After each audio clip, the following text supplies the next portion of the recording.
Will be like 4 minutes and then we'll get started. Zach having school.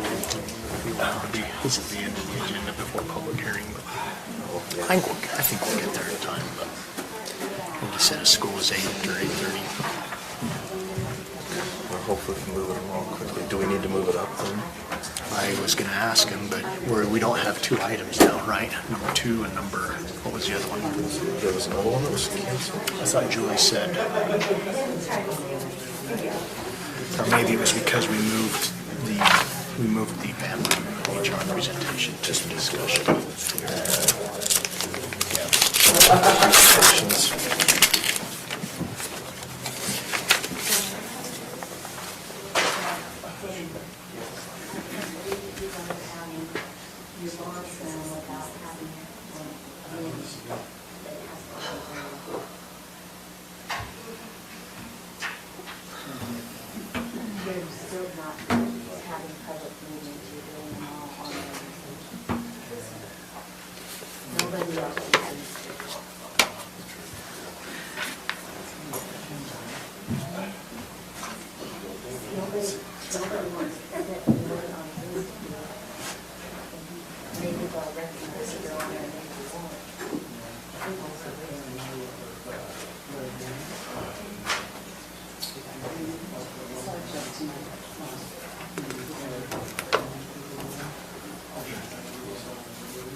Do you want to look at this?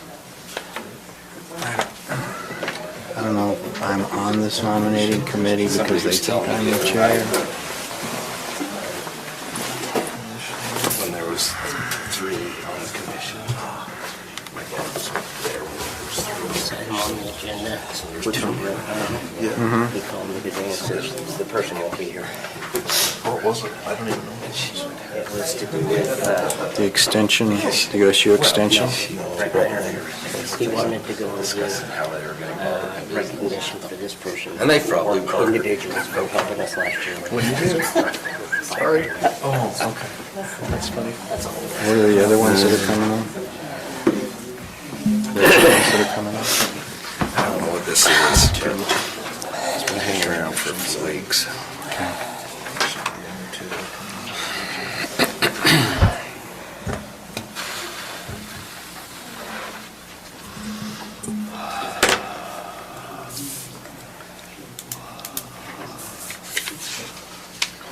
I'm okay if you want to do it. If you want to do it, I'll do it too, either way. Well, it's probably, we probably maybe get it on the agenda. We can notify them of the change. I don't care either way. Why is that happening? We need to figure out who to appoint. Do you know? You might have a better background for It's okay. agricultural and food than me, but we can just talk about it generally, so. Look it up real quick and see if it's that. Okay, welcome to the February 15th, 2022 meeting of the Morgan County Commission. We'll begin our regular meeting. We apologize, we're a few minutes late. We had a closed session that ran a little bit long. We will begin with an invocation and/or moment of reflection, and then the Pledge of Allegiance. I've asked Commissioner McConnell to do that. Father in heaven, we're grateful this time for the opportunity that we have to come before thee this evening. We're grateful for the blessings that we enjoy as a county and as a community. We're grateful, Father, for the opportunity to meet and discuss various items and points of discussion important to our community. We're grateful, Father, for the opportunity to be here, for those citizens who have joined us this evening. And we pray that thy blessings will be upon us as we meet together. And these things we pray for in the name of Jesus Christ. Amen. Amen.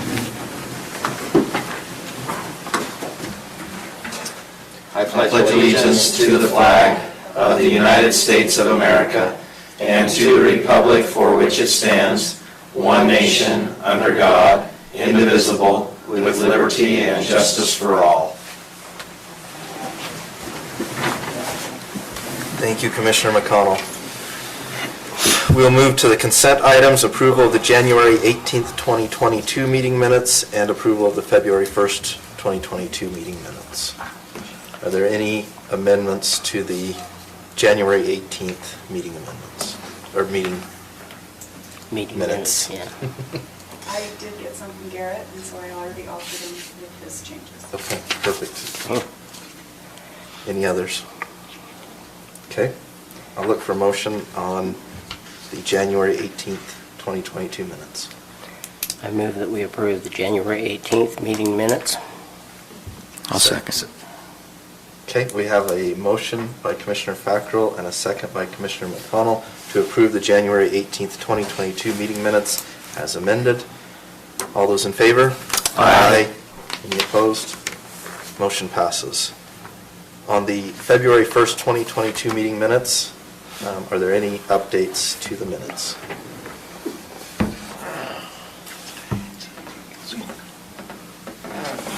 Oh, there was one item. You missed a, you missed a commissioner. Yeah, Did you get that corrected? no, because the video cut off, and so I need to find the new video that they did. I just can't remember where I said it. Okay. It's on page 12, I think it Yes, I is. will get that done before. Do we know who it was? No. I haven't been able to. Okay, it's on the public hearing, the code amendment, near the bottom of the page. Yep. It says Commissioner made a motion to adjourn public meeting and convene public hearing, seconded by Commissioner, and we don't have that. Does anybody have record of that? I know you do somewhere. I may have written it down on my agenda last week, but I didn't, I don't have it with me. Yeah, I don't have it with me either. I'm pretty sure I wrote it down. So But do we approve that now, or do we, with the, I don't think I did, but I think it's okay. Because I don't know if I made it or not. Okay, we probably need to go through the recording. I would feel better if we had that listed before we approve the minutes. Yeah. Okay. So, that being said, look for a motion to postpone the approval of the February 1st, 2022 meeting minutes. So moved.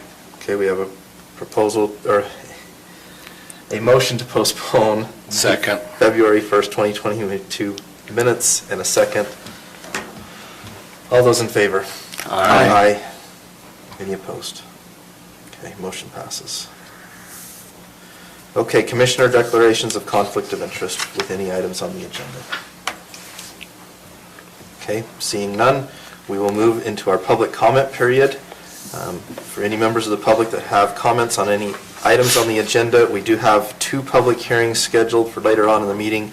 Those are the 2 land use items, future land use and zoning map amendment of .62 acres going from village low density to village residential in Mountain Green. Any other items, please feel free to come and address the commission. Please keep your comments under 3 minutes. And please tell us your name at the Tina beginning. Kelly, Mountain Green, and thank you for everything you do. I don't like to just get up here and say anything, but I attend the planning commission meeting like I do your commission meetings. And the last 2, the auditorium's been rented by a gym or an exercise class, and it's very, very noisy. Even with the doors closed, they're rocking.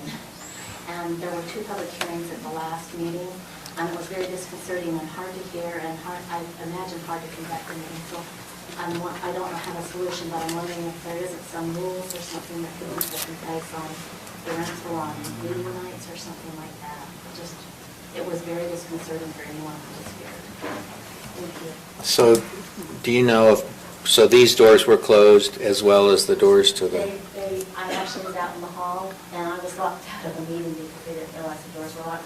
So they opened it, left this one closed, and they closed this one as much as they could, and it didn't block it out. And there were kids running up and down the hallway and doing like kids do.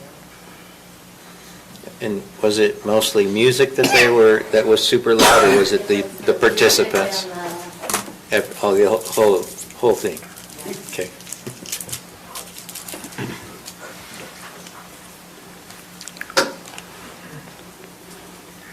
Evening, Bill Coots, here on behalf of the Mountain Green Sewer Improvement District Board of Trustees. As the commissioners have been briefed on our $15.5 million plan expansion, we're getting ready to start that this year. We're still in the finding funding for that activity. Primary reason for the planned expansion is to meet the state phosphorus discharge limits. Then, of course, the secondary reason for the planned expansion is to promote community growth, to include commercial growth and increased property taxes for the entire county. Due to the recent inflation that everybody is very much aware of, manufacturing problems and supply chain problems, we anticipate that the $15.5 million is not going to cover all of our costs. The district has been very grateful and is very grateful for the $100,000 in ARPA fundings that the commissioners voted to us. And this is a plea for additional ARPA funding if the commissioners see that this project is worthy of that. Any questions for me or the planning expansion?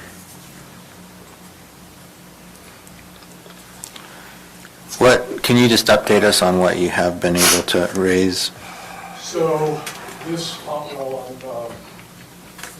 basically are lined up with DEQ for a 1.3% loan of $7 million is what we have lined up, and we have CIB at 2% loan for about $8 million. We have received to date from the state $3 million in ARPA funding, and we are hoping for more from the state as well as the county. Question I have for you also is, you put out a bond for it already that's being advertised in the paper, and that's for $9 million, right? Up to $9 million. Up to $9 million? Okay, just wanted to verify it. So you've got $9 million there, plus you need another $15 million? No, so what we need is 15.5. The original estimate was 15.5 million total. Okay. We believe we have 7 million from DEQ, up to 9 million from a parameters point of view. And then 8 million from CIB. But the interest rate on those is going to make it hard for us to repay that, those two bonds right now. Getting more grant money will certainly be appreciated to allow us to repay the money plus anything else from inflation and supply chain and those issues. And what was the 3? The 3 was from state ARPA. State ARPA.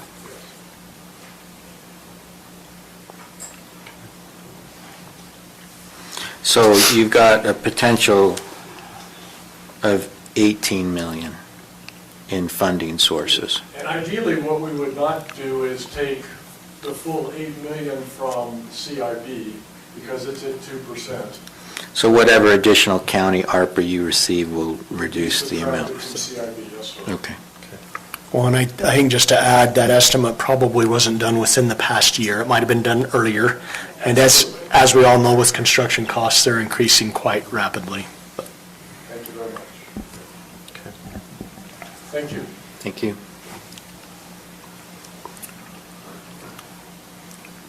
Okay, any other public comment? If not, we'll go ahead and close our public comment period, and we will move to presentations. Our first presentation is the presentation from our Morgan County USU Extension Cooperative, Amanda Christensen. Thank you.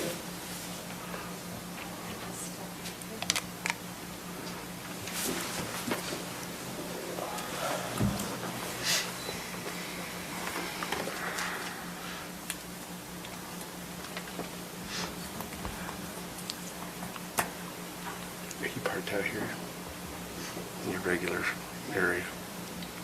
Need lights off or which? Lance, you're the expert. Where's Jeremy? Oh, yeah, it's coming. Okay. Well, thanks. I chatted about what would be best to do with Julie, so we put the presentation and approving the cooperative agreement on the same item. We try to combine, divide and conquer, or combine and conquer, whatever that is. So, happy to share and happy to be invited by Commissioner Fackrell to share briefly tonight what it is that the Extension Office does locally for Morgan County and for its residents. My name is Amanda Christensen. I'm an accredited financial counselor and an associate professor with Utah State University. I specialize in personal finance education. and I oversee the programs for the Morgan County Extension Office here locally. I've been with USU for 12 years, which is crazy to me, but tonight happy to talk through why we call it the Cooperative Extension System, because of that partnership between federal, state, and county governments. I'm happy to answer any questions you might have about that. A brief background about the extension system. We are not a regional campus, so we're not where you can come to take concurrent enrollment or take classes through Utah State University. Rather, we're a non-formal community education service located throughout the state of Utah. We also house the 4-H programs in our office, which is something we're probably most known for in extension.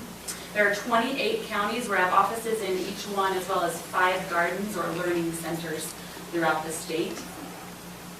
We are created by a land grant act, which started with Abraham Lincoln during the Civil War, where every state was granted, or at the time, every state or U.S. territory was granted a plot of land that then they could build a state university on. Utah State University is the land grant university for Utah. And with that role comes the extension service, which requires us to bring the research and the knowledge that exists at the university out to the public and to the communities all across the state. That's why we're just a little different from other universities in the state.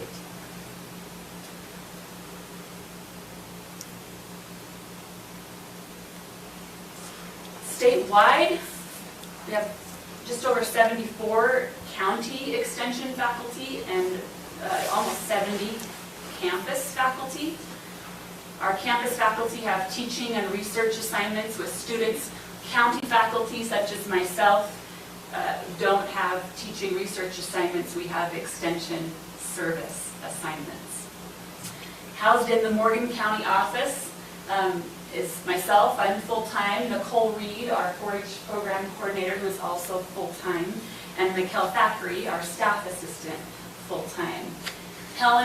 Cody Zessiger and Helen Munns, Cody's our ag assistant professor, and Helen, our horticulture professor, are here occasionally, but are always available to help assist with those topics in Morgan.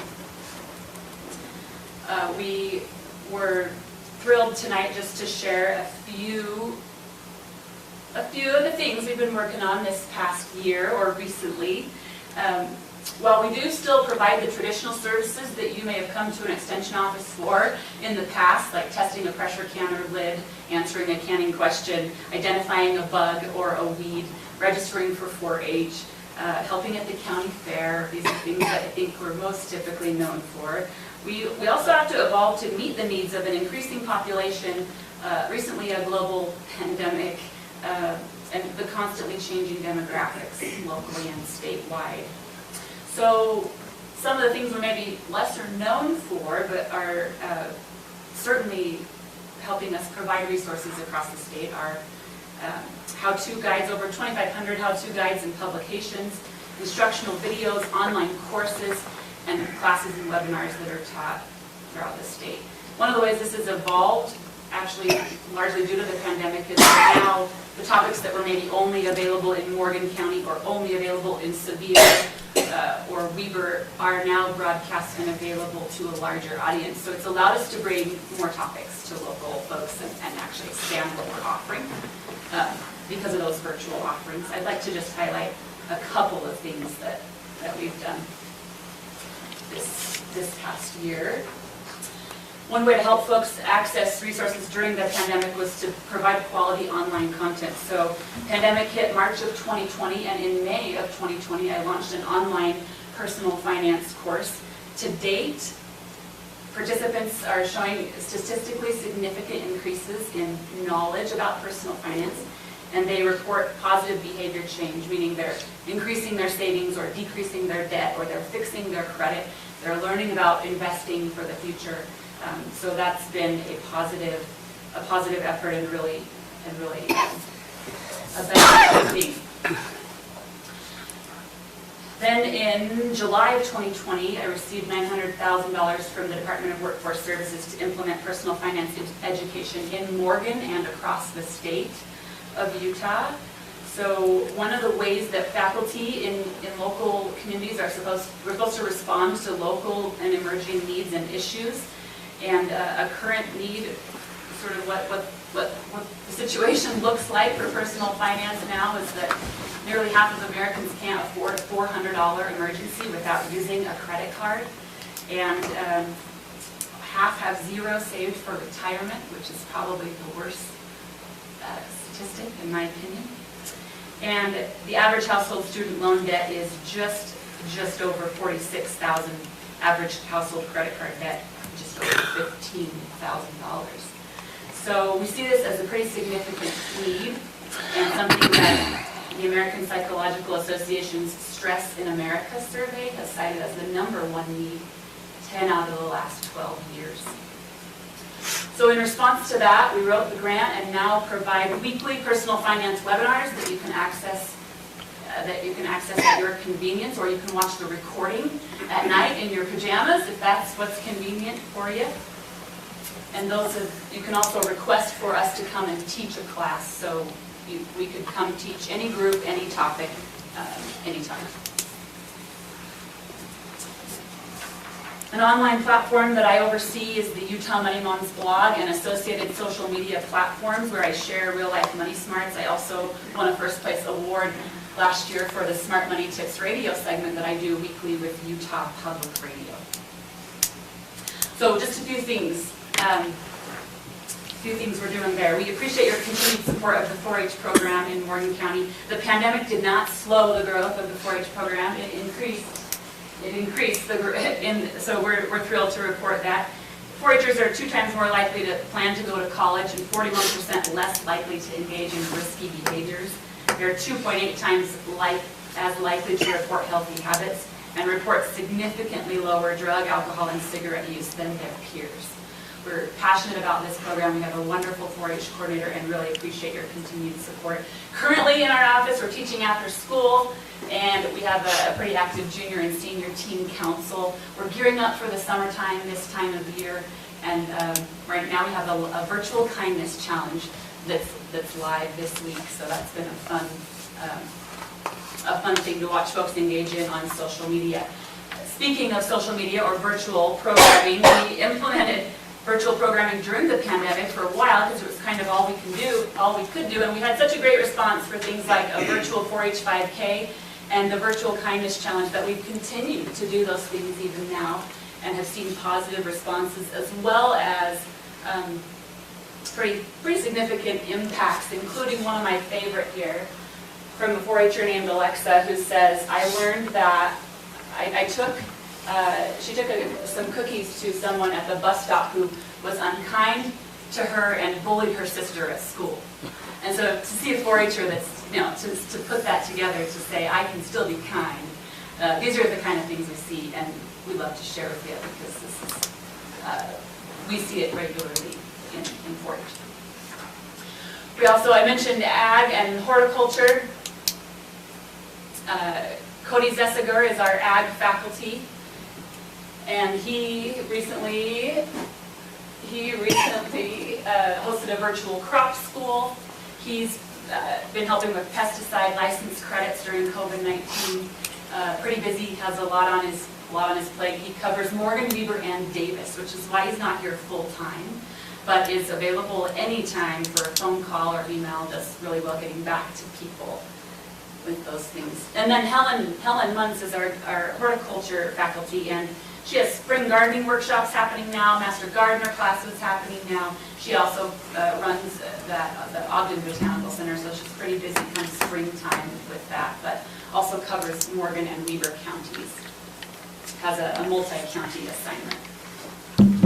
That's it for our update. It's quick, we just wanted to give you a taste, but our goal is to continue to serve and respond to the need. And if you ever had thoughts about that or really saw something that we could fill in a gap or help with, we would sure love to hear from you. Happy to answer any questions about the agreement, and thank you. I have a couple of questions for you. Yeah. Amanda, what do you think, do you guys keep track of participation from Morgan County, or do you know that, and do you think we utilize your services like we could, or do you think we could do a better job? Sure, good question. I think the 4-H program obviously is only Morgan, so no one from outside of the county can, with few exceptions, no one from outside of the county can participate in 4-H. As far as ag and horticulture and all the personal finance resources, we do keep track for reporting purposes of folks that are local and using those resources. We often call ourselves the best kept secret though, because sometimes just not everybody knows that they could request to come and teach a class about personal finance. So it could always improve, but I do think that because of the history of the good faculty that we've had here and the support from county councils in the past that were utilized fairly well. Okay. Good question. So as far as that financial class, they basically, there's a lot of people, and if they're in Morgan County or if they're Yeah, statewide? They register through Eventbrite, so we capture the data there, so we're able to see. And that grant, we have a requirement to hit every county, but our advertising efforts sort of shift based on where we need to see more participation based on population. All right, thank you. Were those finance statistics like nationwide? Yes. Okay, I was gonna say, Yeah. not so much here, or? Utah isn't, we do better in some areas and worse in others. Like our gender wage gap is worse than the national average. Our cost to go to school is a little bit less if you stay in state, but our student loan debt and generally our credit card debt and things we also see housing issues, people in homes that they really can't afford. And it's a common thing in Utah. We used to be at #1 for bankruptcy, we're not anymore. So that's positive. That is good. And we also have an A+ rating for high school personal finance education, although that could be better. What do the 4 H's stand for? Heart, hands, health. Head, heart, health, and hands. Oh, That's awesome. Head, okay. Man, you're throwing out some good ones. that one was texted. You're just making sure that they earn this budget. Amanda, as I recall, the budget that we budgeted is this exact amount. Can you confirm? Yes. Okay. So the amount in our, in this agreement, it's $139,172. And that covers all of the expenses of the extension office, excluding Amanda's salary because she's actually an employee of Utah State. They pay her salary. So we can thank Utah State for helping us out a little bit there. We get your resources but don't have to pay for them, so we appreciate that. Win-win. But we're happy to pay for the other resources that we receive from the office and appreciate all that you guys do. There's a lot in that little presentation that you just gave. I know there's a lot of time and effort and energy that's expended to do all those things. So thank you for all that you do and for supporting the youth of Morgan County. We really appreciate it. You bet. Thank you. Thanks for your time. Awesome. Thank you. Thank you. Commissioners, with that, we'll look for a motion on the agreement with the USU Extension Service. Mr. Chair, I'll make a motion to approve the 2022 cooperative agreement for Utah State University Extension Services for Morgan County, the form presented in our packet. Second. Okay, we have a motion from Commissioner McConnell and a second from Commissioner Anderson to approve the 2022 USU cooperative agreement. All those in favor? Aye. Aye. Any opposed? Motion is unanimous. Passes. Okay, thank you very much, Amanda and team. Okay, our next item was Brett Heiner. He's indicated that that item will be postponed, so we'll move on to a presentation from Mr. Ure regarding Bamboo HR. Let me preface it before he gets up. Go for it. Basically, what's happened is I ran into Jim, and he works for this company, Bamboo HR. I started asking him questions about it and everything. And anyway, he has shown to Leslie, Jeremy, Julie, and I things about their program. And we've had discussions with our current one, which is Cassell, thank you, Cassell. And so we've all had a hand, we, meaning the people I just mentioned, we've had a hand in this. We've been discussing, and I mean, we're not set on anything. We just wanted to start the conversation with the commissioners, letting them know some of the things and give some of the things that we've been looking at, trying to save the county some money, and we would like your input after we're done. Okay. Do you know what our long-term arrangement is with Cassell? Is it a contract? It's not necessarily a contract. We pay a monthly and every 2 weeks with our Every time we do payroll. payroll. Yeah, every time we do payroll. And we've had It's like a percentage-based fee. Yeah, a percentage. And we've discussed that with them today. Before this meeting, we had a discussion with them on that. And so anyway, I can discuss that all with you. Thanks. So again, my name is Jim Ewer with Bamboo HR. The key thing what we're trying to do here is streamline your processes, your HR processes. I've had numerous conversations with Julie and with Blaine regarding payroll, and the whole idea is to take everything and make it as automated as you possibly can. I've heard a lot of times that Julie's not able to give the time to the commissioners that you'd like to have from her because she's focused on other aspects of HR. And so what we're able to do is automate processes within Bamboo HR. Just a little bit about Bamboo HR. We were founded in 2008. We are a homegrown company in Linden, Utah. That's where we started. We're worldwide. We're in 150 countries. We have 26,000 clients throughout the world. And we've grown from, in the last year and a half, we went from 500 employees to 1,000. So we're growing very rapidly across the world.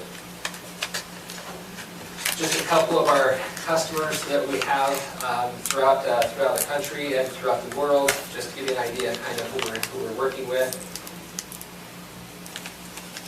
And the whole idea is, again, is taking the streamlining processes from analytics and reporting to be able to, just with a single click of a button, to be able to pull reports. We have a streamlined process to be able to customize reports within Bamboo HR, so you're getting rid of the spreadsheets and getting rid of the Google Docs. And so Julie would just be able to click a button and pull reports and customize reports as well. Onboarding processes, so that you're hiring individuals. We have electronic documents, electronic signatures in a document. As long as you have a PDF or a Word document, we're converting those into a certified electronic signature document. So most of onboarding is going to take place at home before their hiring process. And they're able to walk through, and then all those records are going to be stored in a centralized location, a secure location, with the access levels to only those people who you want to have access to. We can actually break down almost to the document of who do you want to see that document and not see that document. And so it's really robust in those areas there. The hiring process is able to hire, again, simple, push things out, let everything come into a centralized location, but instead of having folders and files everywhere, is come to a strategic area for a specific job position. So if you're hiring for the county road people, you have that the road access here. If you're hiring for an accountant, you have an accountant at a different job position. And all those things are funneling into that centralized location.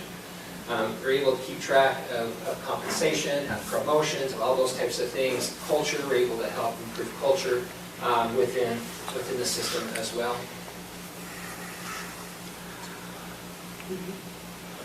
Just as some of the screens you're able to see here, this is the home page where employees are able to come in and select their PTO, paid time off.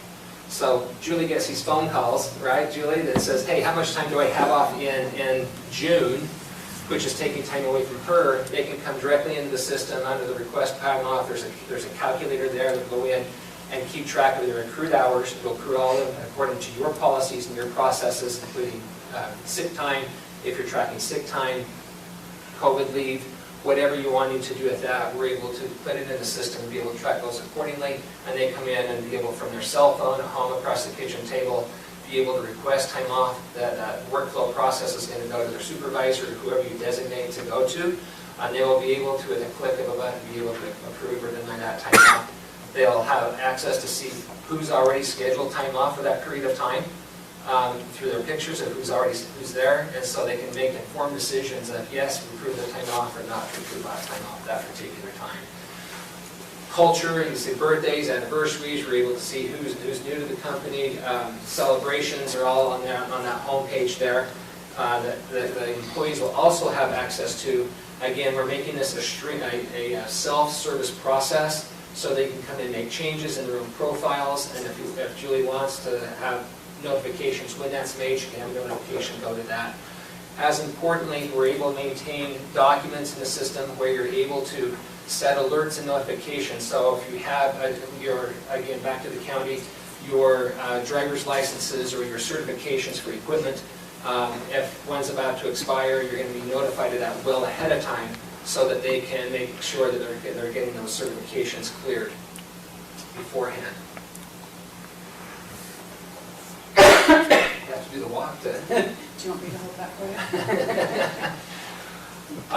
you? Again, here's your, just an example of where they can see regarding paid time off. They'll see the pictures of who's there, and they can go up and approve it and know that time off. It's all coming to their email processes there, as well as to what I think is one of the most important things about Bamboo HR is the workspace on that home page. There's a workspace there to where all the workflows are going to go to the right people at the right time, and rather than get an email notification, which they do, that it gets lost, that workflow and that particular project is going to stay on that workspace until they accomplish it and they check it off, and then it'll disappear. So the balls will not get dropped regarding those workflows that's taking place. Records, here you're able to see compensation histories, job information, employment status, any bonuses that's taking place. So again, a one-stop shop for people who have the access. You want to have access to that to see exactly where an individual is when they're coming up for performance and things like that. You're able to take a look at those things to see what's taking place on that. Your org chart is all in there, so you can see who's reporting to who with this simple click. I get to talk about the reports. Here's like, for this example, your employee turnover. Where's our turnover coming from? Why are we having a turnover? So you're able to dive down deep into those analytics to go through some of the issues that you might be experiencing, and as a leadership team, be able to pull together and fix the culture processes in there. Applicant tracking, you're able to see and be able to track, again, everything's coming into a centralized location.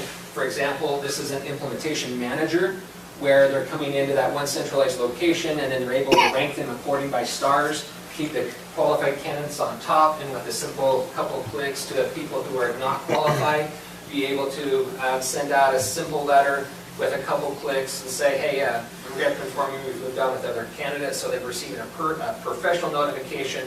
But as importantly, it's keeping the workspace clear because they're going to be pulled out of that workflow regarding that particular job.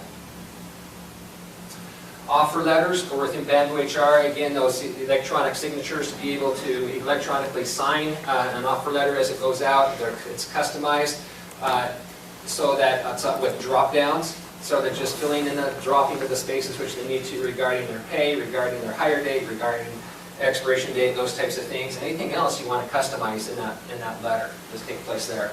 And you can see at the bottom the electronic signatures where they're signing and bringing it back in with notifications going to the right person. That's key with this because in today's environment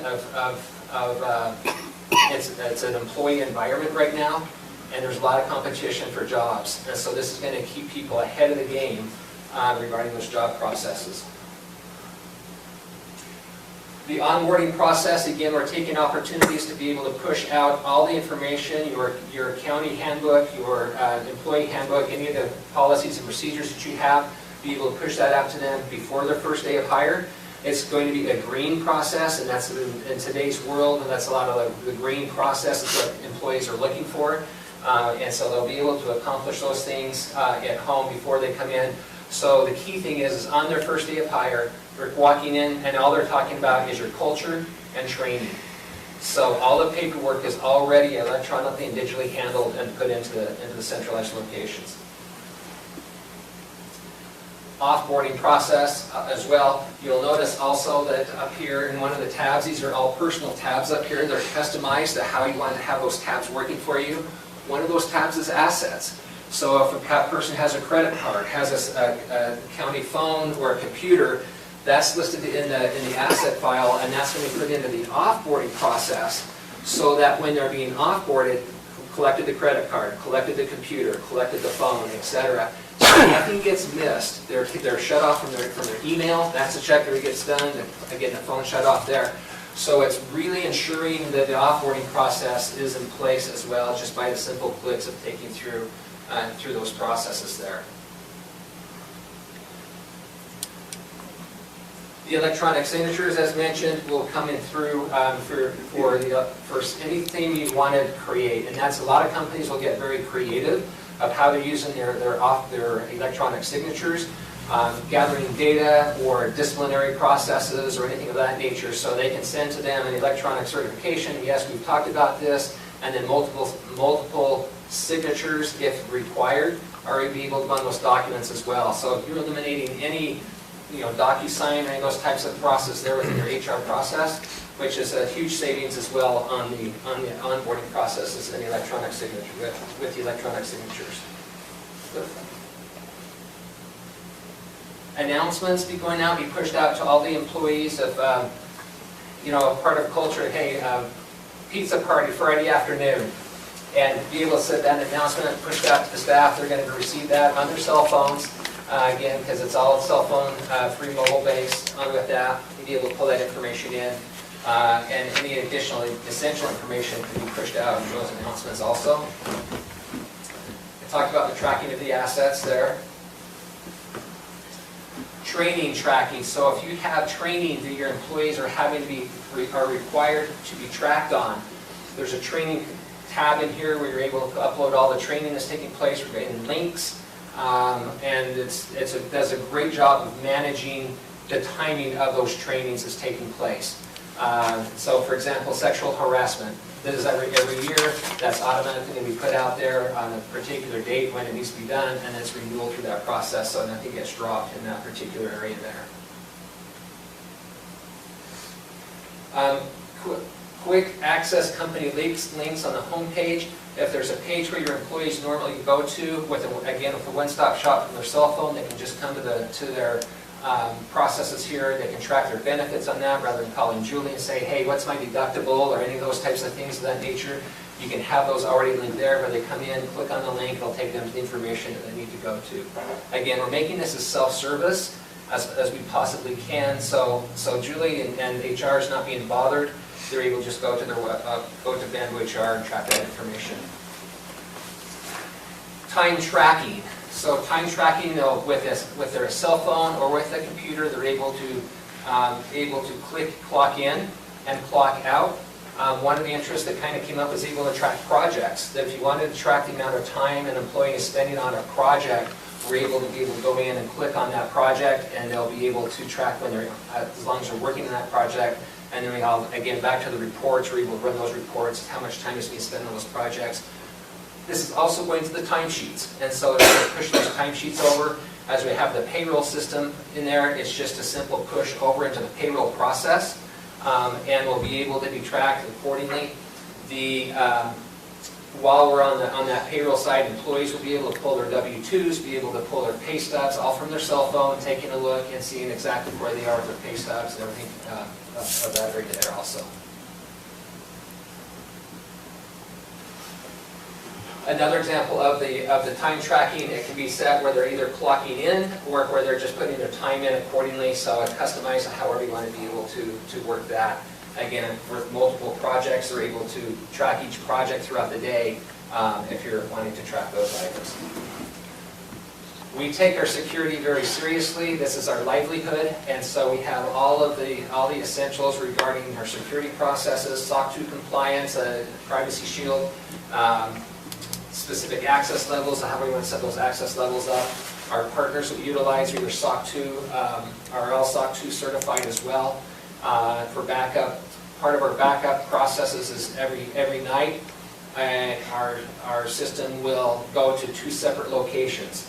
And we back up, encrypted of course, and we'll go to those specific locations so that if one server goes down, you're not down. We're going to be over in other areas as well with that. So we take our security very serious with that.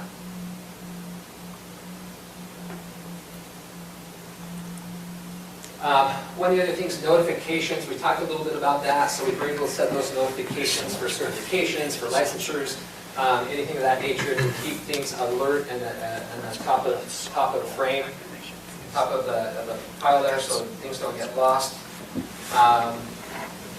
Julie, have I missed anything in there on that?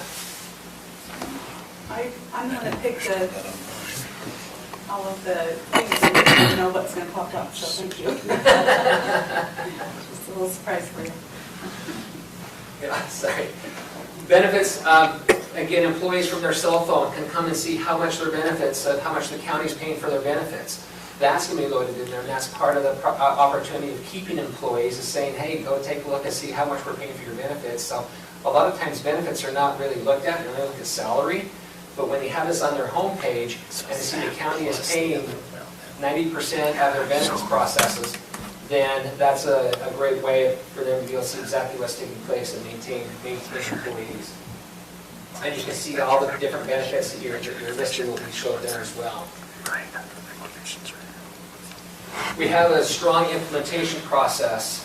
Implementation will consist of, you'll have a project manager that's going to be assigned to you. It's going to be a 4 to 6 week process. There will be 5 45-minute phone calls that's going to go with Julie, and then Julie will be given coaching on what to prepare for during the week, and while they're doing the heavy lifting coming back behind her. So Julie will expect to spend 3 to 6 hours a week outside of that 1-hour phone call with the project manager coming back and setting up the access levels and being able to input all the employees over into the system, being able to take care of the workflows, all the different workflows that you wish to have in the process.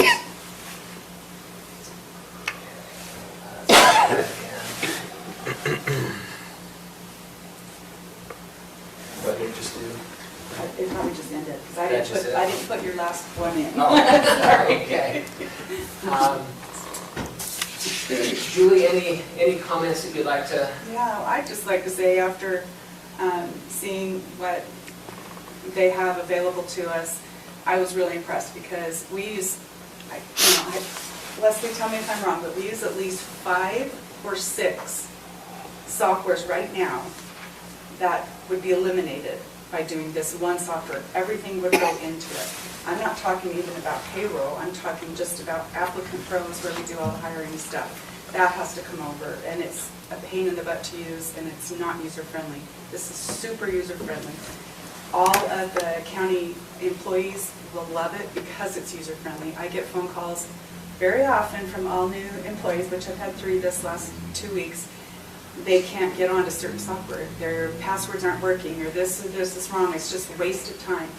And so even with Cassell, there's 3 different softwares that we have to go into. I'm not sure if software is the right thing, but we have to have 3 different things and 3 different passwords, and no, all the same password, but there's just a lot of inconvenience with the way we're doing it, plus the fact that I have so much paperwork that I'm always dealing with, and there's really no paper being backed up right now, and that really bothers me. The one change I made to help things be more secure in my office was just getting all the file cabinets, all of the important paperwork into one room that I then can lock the door, and I now have a key, and then there's a key in the vault, and there's no one else that has a key to that room, because there was just no security going on with all people's personal stuff. So I took that seriously, but now we just need to kind of, I would love to see something like this just because it brings us more up to date in the softwares that are out there, brings it all together, makes it easy to use. There would be a lot of implementation things, but I have a good feeling that they would make that pretty easy on me as they could. So I'm sold on it. I know that we have to get 3 bids. So with Cassell and with these guys, we still have to do one more. But I'm really impressed with what I see with it. I think it would save a lot of time and money over time. Do you see a cost savings? I mean, they gave us some estimated cost. Does it look like a savings with all the other programs? There's a huge cost savings if we pull in payroll. That's something Leslie would need to talk to you about, though. She's the one that's been going through all that kind of stuff. That's a different beast in itself. But by pulling it over, we would save a lot of money. By buying this just for HR, not so much savings. There would be an extra cost, but it's the security that comes with it that I like, and the saving of time. I think I would save time and have more time to give to you guys, and more time to give to relationships with people here, and watching over all of the policy issues and all the things that we're working on. So. Jim, what type of integration do you have with accounting software? So what will happen, and this is what we've been working on with that, is that within the HR and on our payroll aspect, we're able to export reports. We've even gone down to a level where with a payroll system, you can create a general ledger, and we have an opportunity for our general ledger team to be able to pull exactly the information we need. And then it's a simple export out and an import into Cassell. Jeremy's also been working with Cassell, kind of pulling that information we need. So all we would need is from Cassell are the fields that you're currently utilizing with the titles of those fields. And so that during the information process, would create the fields to match up to Cassell. So it's a 5-minute pull the information, export it out, and then import it into Cassell. Thank you. Any other questions? The cost savings you guys have in there, or not the savings, but you see the amount, I estimated it at $20,000 a year we would save. However, Leslie and I have had a discussion today, and we've got more things we need to discuss. So there's like 2 separate breakdowns, and That's those are correct. different components. Advantage is a program, time tracking is one, Right, and then you have the payroll one up above. right. So So you it'd be got the combination of all 3 of those things. So the payroll would be $385 a month versus $1,400 every pay period. And the other one was the... Are you including the software annual total in that amount? Yeah, it says total cost per month after implementation, so that Yeah. includes the software cost. Yes, that includes it all. Okay. Okay, so after we've got everything, the implementation and everything done, it would be $385.19 a month. And the initial amount to get it started was this other price, $392 for the implementation. And then the total of that was $5,014 for the first year, and after that it's $385. And then on the other one... No, it continues to be, the only thing that drops out is the $392.50, right? Because the implementation. payroll software Right. there's an annual cost for the software. Right. Oh, no, Well, no, it's a monthly cost. It's That's per the total employee cost. Per month. And if you grow and as you're growing, then that price, that per employee per month actually gets discounted as you're adding employees. Yeah. And so the cost for the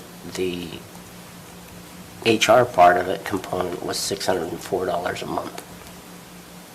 So a total of About $1,000. just under $1,000 to do our complete HR and payroll system, other than stuff that Leslie and I are working on, and that's the implementation or the exporting to Cassell to be able to do the accounting part, which is basically accounts receivable and account payable.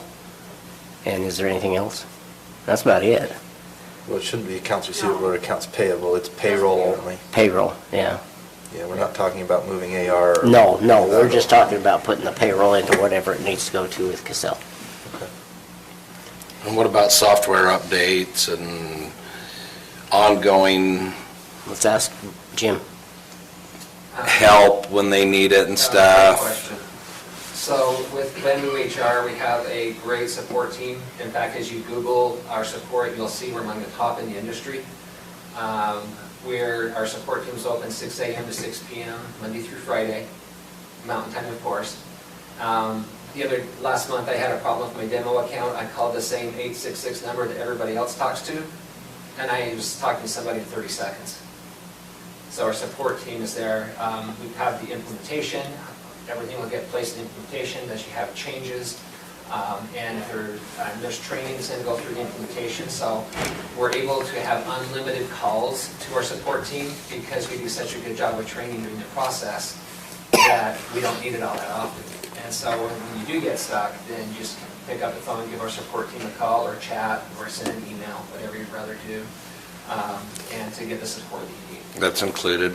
That's included. Software updates, all included. All included, yeah. Yeah. It sounds like it's a web-based software, It's right? So it's web-based. not like we're updating or managing a software from our end. We're putting Correct. it into the web-based It's program. cloud-based. So there's not any updates, there's not any of that stuff, that's all on our side. The only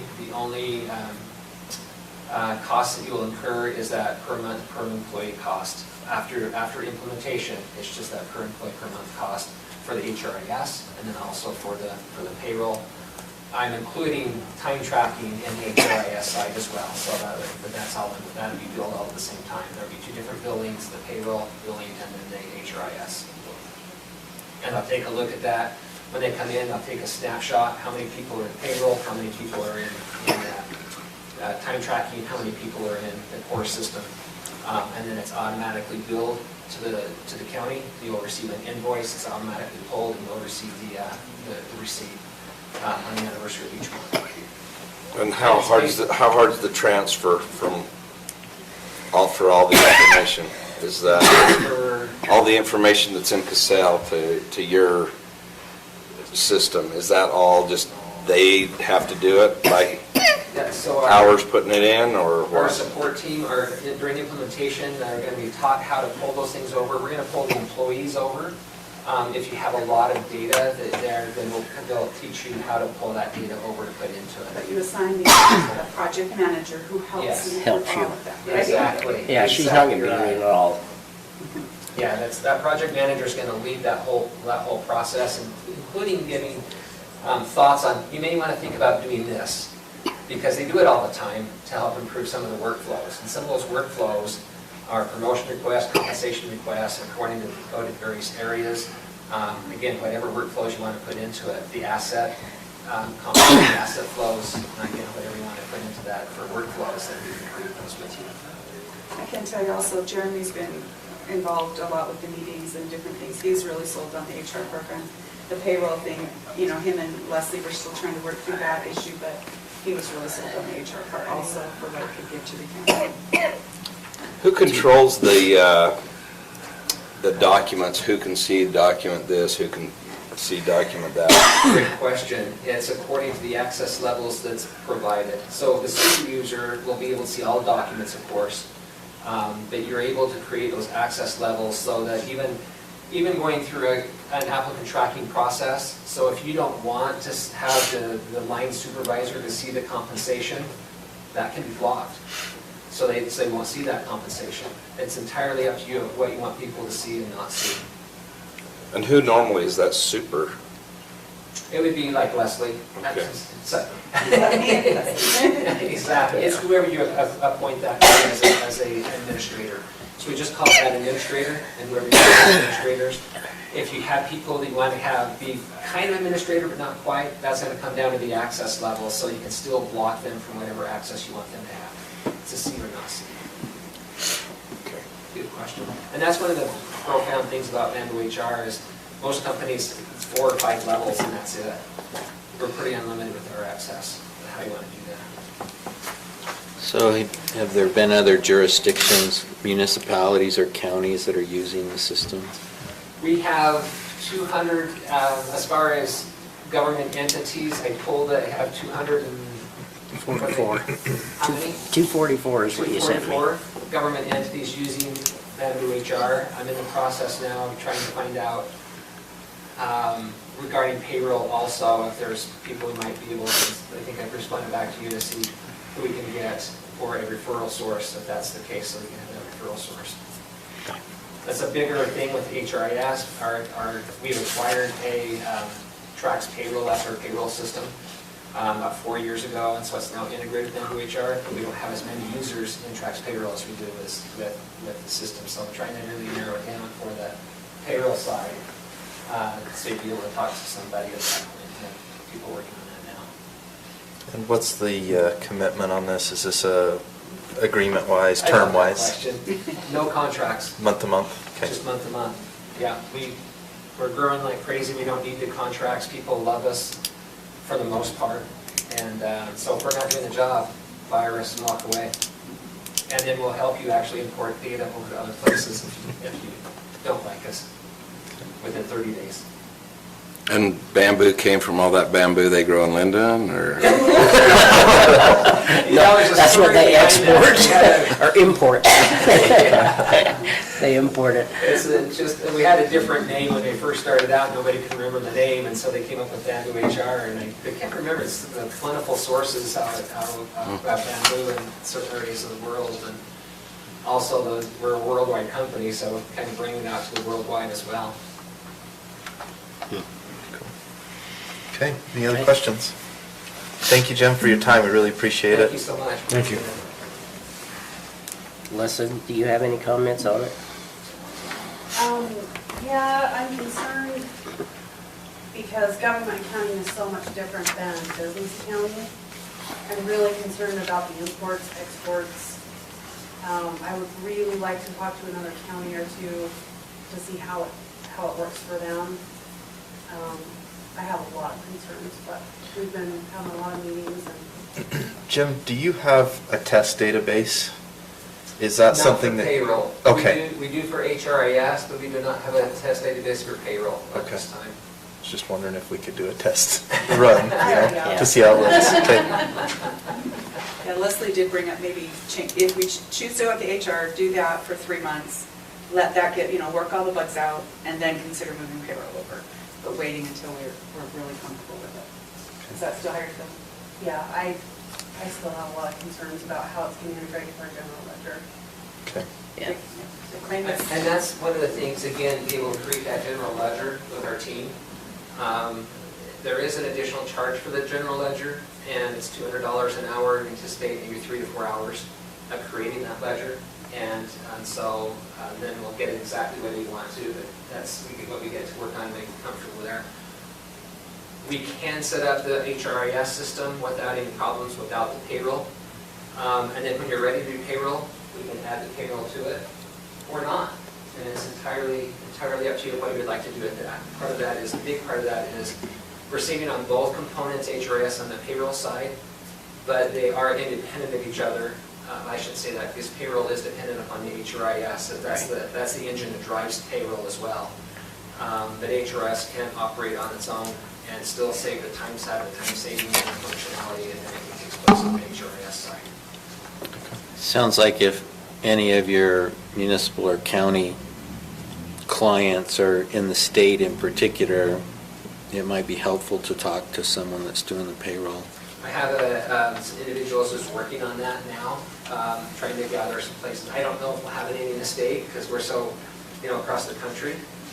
But that's one that I'm working on that to see if we can get a government entity to be able to talk with and say, hey, how's this working? How is the general ledger working? How are we able to put over into that area there? Thank you. Perfect, thank you. Great. Appreciate it. Thank you, Jim. Okay, we will move to action items. Number 1, Plan 7's discussion decision on a proposed concept plan for 21 lot subdivision located at approximately 5700 West Woodland Drive in Mountain Green, Utah. Mr. Evans. This says 21, this says 22. You're right, we have 21 on our agenda and 22 on the staff report. Is it 22? I wanted to give you guys something to talk about. It's 21 lot subdivision. Okay. It's at the north end of Highlands. Highlands Drive is on the east side of the property. Weber Drive is on the other, Weaver Drive, sorry. And then Woodland is on the north. So it's kind of tucked in to that little area of Highlands. Mr. Smith's been going through several iterations of this, developing this property. He's done the geologic hazard work to design the lots so that they will function and meet the geologic hazard ordinance, even though this is just a concept plan. But this is a concept plan, it's just the initial step. The Planning Commission recommended approval with a couple of conditions of approval. One of which they've already updated and addressed. But there were some concerns from the engineer, making sure all the engineer standards are met. Obviously, when they go through the preliminary and final plat, they'll have to address a lot more information. Fire protection had concerns over high predator locations, the driveways that are kind of isolated and a little longer will be able to hold a fire apparatus. And so those have to be 20 feet wide and about 75,000 pounds. Those are the main conditions. The fifth condition we can remove because they have updated the site plan, or the plat, excuse me, to meet that it is, Lot 8 does meet this 30-foot width, the setback width at the 30-foot setback line. We did have two letters that came into the Planning Commission that they considered with concerns over adequate water supply in the Highlands area, also traffic, and then also a little bit of concern about density. Mr. Smith discussed the water issues. Highlands Water with their new well, and as they're updating their infrastructure, they feel very confident that they can provide that. At the concept plan, it is simply identifying Highlands Water as the water provider, but it looks good at this point with the new well. The roads and access and traffic, these are entitled lots. Their current zoning is R120, which is 20,000 square foot minimum lot size. These lots will be, on average, 40,000 square foot. Some are a little larger. So as far as the density goes, it will be a little lower than what it could be. But given the topography of the terrain, they can really only fit in the 21 lots. The other condition of approval to discuss is the fact that the Planning Commission, well, in the county code, the Planning Commission pointed it out, the county code requires the county commission to approve double-fronted lots. And these lots, you probably don't know the area, but Highland Drive here, this is a very steep slope, comes down to the creek. And then there's another ridge that shoots right up in this area. So we kind of have a little valley. Access off of Highland would be almost impossible, certainly not desired. And then same thing over here off of Weaver Drive, it's very steep coming down into these lots. So there'd be no access strips on both of those, all these lots here. The access will only come off of the interior new streets that are going to be put in. This lot 2 up here does have access both sides. It's a little bit, actually the buildable area is over here to the west. So, but that slope is doable. But these other lots are double fronted and have no access strips.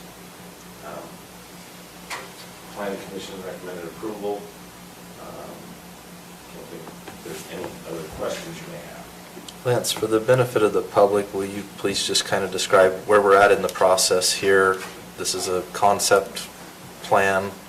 What are the next steps if concept is approved or denied, et cetera? Yeah, so I mean, we'll just even back up a little bit more. The first step was the zoning and entitlement, which happened years ago with the R1, single family residential, 20,000 square foot minimum lot size. The subdivision ordinance then requires the lots to meet that zoning standard. The initial plan is the concept plan, which just looks at, it merely requires how would you do these lots and where would they locate and would they function. It's kind of a high level look at it. This particular project has gone beyond that and done the geologic review, which helped them focus it in a lot more. And then, if this is approved, then the applicant does, where the serious work is done, is on preliminary plat, where they're doing topography, grading, a lot more information is put together. And then the third part is the final plat. And the process is just there so that you're not spending $100,000 on a concept that's not going to pass. So if we look at the high level, and then each of the subsequent applications dig a little deeper and include a lot more work. What are the road lengths on these roads? Because they are dead-end roads, right? What are those lengths, and do they comply with our I believe code? This one on the west side is 790 feet. This one's much shorter. I'm guessing 350, something like that. Both of them, this lot here, actually, they stop the road at the creek, comes through here, and so they will only have a driveway access that comes down and access this lot. And that is the fire department, the fire marshal for Mountain Green, is the one who signed off on these road configuration and lengths. But this is where that driveway has to be 20 feet wide, have a turnaround in front of the house. And similarly to this lot at the end down here, it'll come in and have a turnaround as well. And so those will be beefed up driveways. Their driveways are only one lot, one home, but they still have to meet that fire standard because they're so far. So how close is it to the creek? Well, they have I two mean, drainages. feet-wise? Feet-wise? Because, I mean, you've got the variable zone that they need to be in. I mean, stay out of. Well, the creek will be part of, I mean, the home sites would be Up off of 100 the... feet from the Okay. creek, maybe. All right. These lots here will be, no, I don't think they'll be very, the homes won't be very far above the creek elevation at all. 20, 30 feet. We'll get into those details with the grading plans of the preliminary plan. Okay.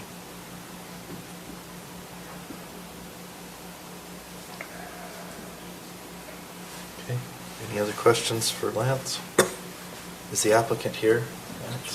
I'm representing. You represent the applicant? Okay. Would you like to present anything or discuss anything? I think Lance has done a good job. Yeah, here we're just here for concept. The only thing I would mention on lot 2 that he pointed out about the double access, we are going to have those notated and recorded that there is no access on the double frontage lots to only access to one side. So with respect to Highlands Water Company, I know they have the new well. Are they doing a transfer station up to the tanks? You want me to step up there and explain Yeah. that to you? Yeah. So what has been done is the well was put on board in 2019. And since then, this year, we have done a booster pump, which allows the water from the well to be pumped up to the holding tanks. That booster pump is in Whisper Ridge subdivision. Right now, the application has been submitted for the, what's the word they use?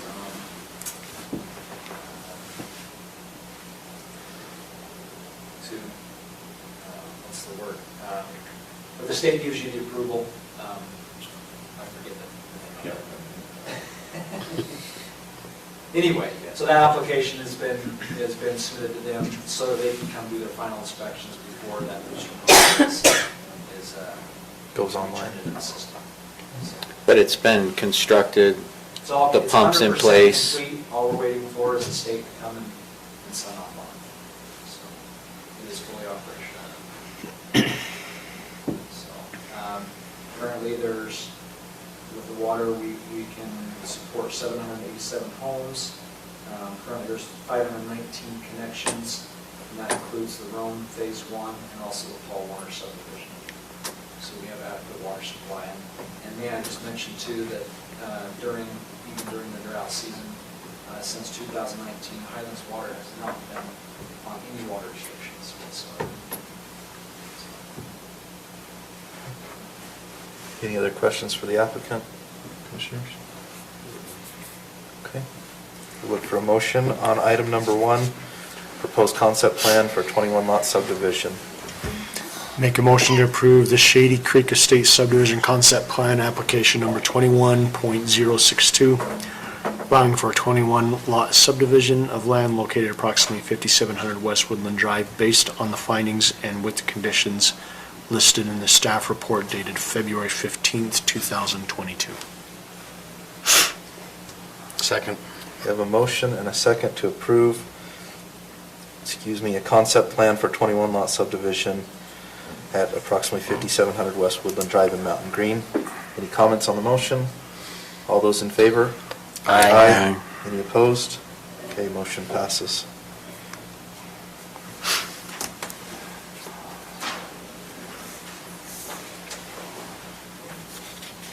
Okay.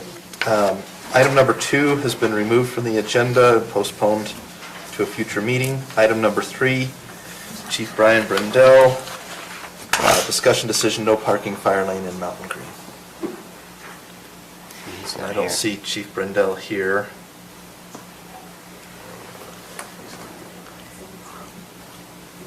I can speak to that a little bit if you want.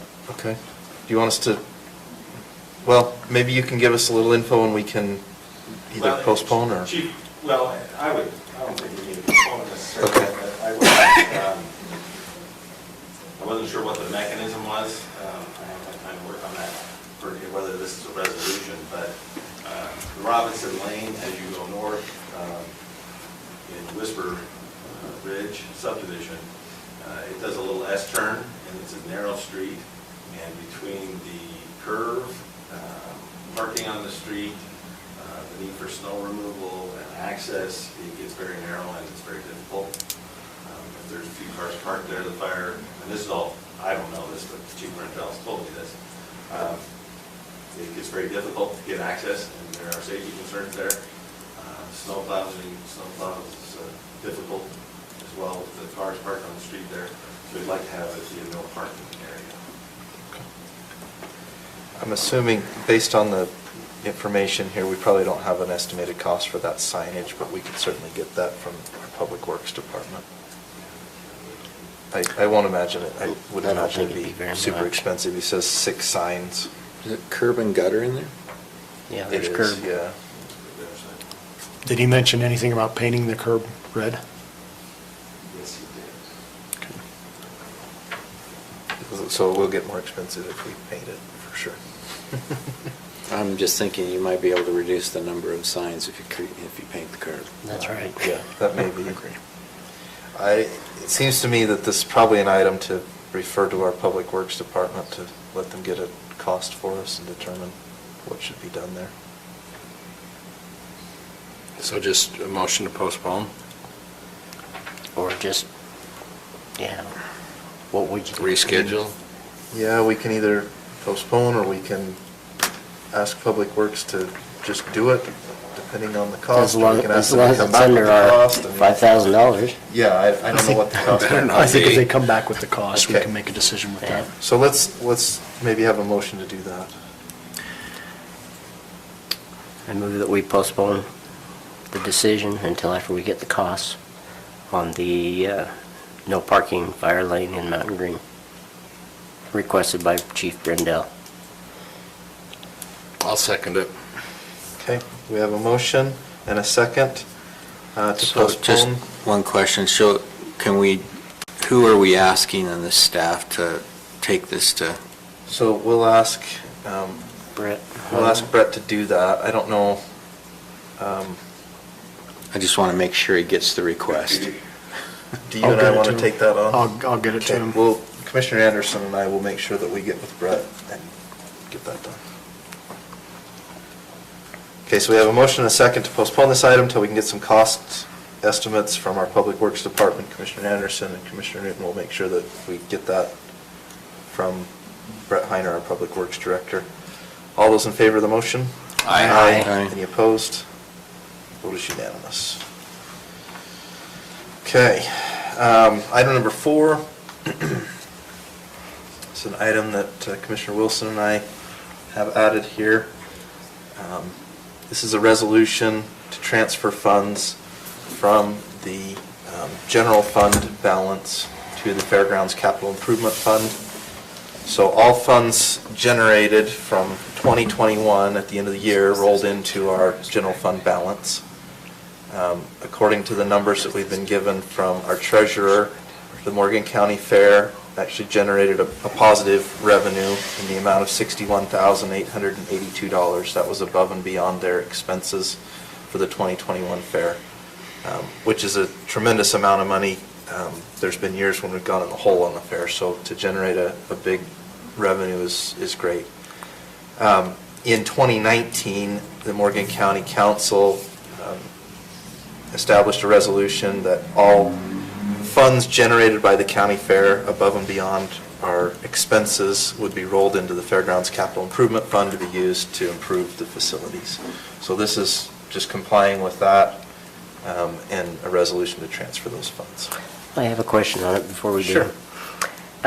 You're asking here to also, that this capital improvement fund or for the fair, you would receive the funding from all lease payments. Is that the lease payments from the...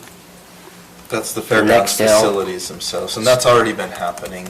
We don't need to redo that. That's already been happening. So in other words, the payments that we've been receiving from the phone utility is already going into that fund? Correct.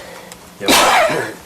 Okay. The cell phone tower lease and any leases when somebody rents the fairground facility, that's already going All into going the into capital the capital improvement funds, okay.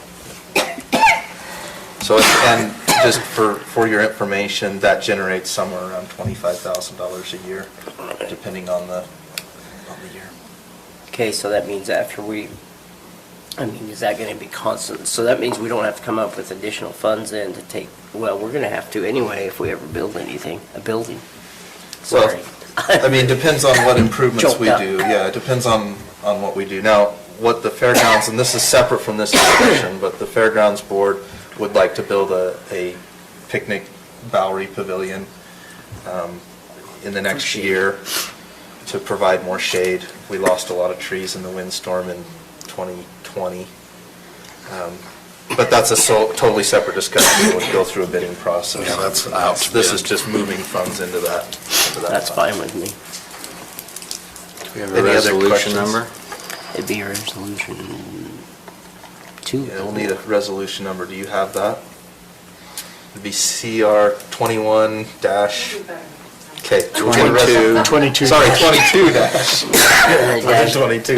I think it'd be a 2. I can't remember. I There don't was remember one how more many before. resolutions we've done thus Yeah. far, but we've done a couple. We have done a couple. Okay.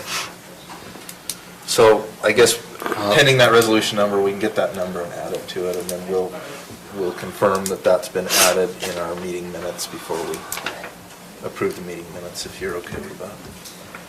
Okay. So, Mr. Chair, I'll make a motion to approve resolution number CR-22, adding in the sequential number, or a Morgan County resolution authorizing the transfer of funds from the Morgan, let's see, it would be the amount of $61,882 from the general fund to the Morgan County Fairground Capital Improvement Fund. I'll second it. Okay, we have a motion by Commissioner McConnell and a second by Commissioner Fackrell to approve resolution CR dash subsequent number, transferring $61,882 from the general fund balance to the Fairgrounds Capital Improvement Fund line item. Any questions on the motion? All those in favor? Aye. Any opposed? Motion passes. Mr. Chair, Yes. is there any way that we can switch number 8 for number 5 and discuss number 5 after we've gone through, and so these guys don't have to wait here all night? Which one are we talking about? 8. That's with the Forest Service. Yeah, I know we've got people waiting here for number 5 as well, Oh, do we? Okay. but we could certainly potentially move that up, move number 8 up if you'd like. Okay. No? Yes? Do you want to? Actually, we can do number, I- well, there's two parts of it, and that's why I would like He's to. probably enjoying this. Okay. You don't mind? Okay, then let's go ahead. Okay, we'll continue to move forward to item number 5, Julie Reese and Zach, our county treasurer, reclassification of position DMV, pay grade adjustment for experience, and Chris Brown, discussion of decision on additional vacation hour payout. Okay, so we talked a little bit about the 10% increase previously for the treasurer position that was hired for us. And after the fact, I wanted to see if I could get signatures because it does follow policy. And until we changed the policy, he did do that correctly. And he did come to me for that. Okay. So that's what that one's about. She would have started at 1781, but 10% increase is 1959. So that's what he hired her out. So that's one for approval. And then the other position, the DMV treasurer combined position now, that needs a reclassification, which would then increase the wage. And why didn't I write the wage increase? Oh, I may have to look that up. I believe it was 17. Just 1781? It was 17, I thought. I never know. I thought I finished this one, I apologize. He's reclassifying that position because now she's taking on a trio role, so she's going to be trained in 3 departments. So he's trying to bring her up to that level. It's a different position now, and so he wants to increase that one. I do have that info, I can look that up before the night's done if you want me to. And then the third one is, there's been a lot of time spent on this, and it's something that we need to resolve for our new retiree. And there's been a lot of confusion with it also because Emily from Weaver County's been involved. She said certain things, the Treasurer's Department has said things, and Garrett's gotten, Attorney Smith has been involved. It's taken a lot of time, and we really need to come to a solution. Because she was told that she would get paid out 15.95 hours in vacation time, she would like that to be done. We've already paid her out for things that are in the policy. This 15.95 in vacation hours was told to her before the end of the year that it would transfer over. That didn't happen. It did not transfer over because our policy says it shouldn't, and so it didn't. But she was told by Weaver that it would, and they were at the point where they just wanted to get this over with too. So there's been a lot of confusion. There's a lot of email history of what's going on here, and so I'm requesting that we pay her out the $15.95 in vacation, but I don't know how to do that without your approval because it's like gifting it to her at this point because it doesn't go along with policy. How much is the total? I mean, we're not talking about $15.95, I'm assuming. Nope, you're right. That's 14.95 hours times the hourly rate, which is about 405. Yeah. It's just something that we really need to resolve. There has been a lot of confusion, a lot of different things said over time. And because there was a lot of feelings involved too, it's got to the point where we would like to suggest that we just pay her out and get it over with. Garrett, have you looked at all this and agree with this, what we're doing, this process? I do. So the policy says that you can't carry over a certain amount of time, vacation. And previously, I believe Emily may have confused some Weber County policies with Morgan County policies, and so there was some miscommunications or 2 things said at different times. So to the point that Julie was making, under our policy, we can only have 100 vacation carryover to the next year. And there was a request to use 15.95 of vacation in 2021, so she would get credit for that. Now, the change was made after the beginning of the year, and so she felt she lost that 15.95. per our policy, it wouldn't have mattered because she got paid vacation first prior to sick leave, and you don't cash out on sick leave.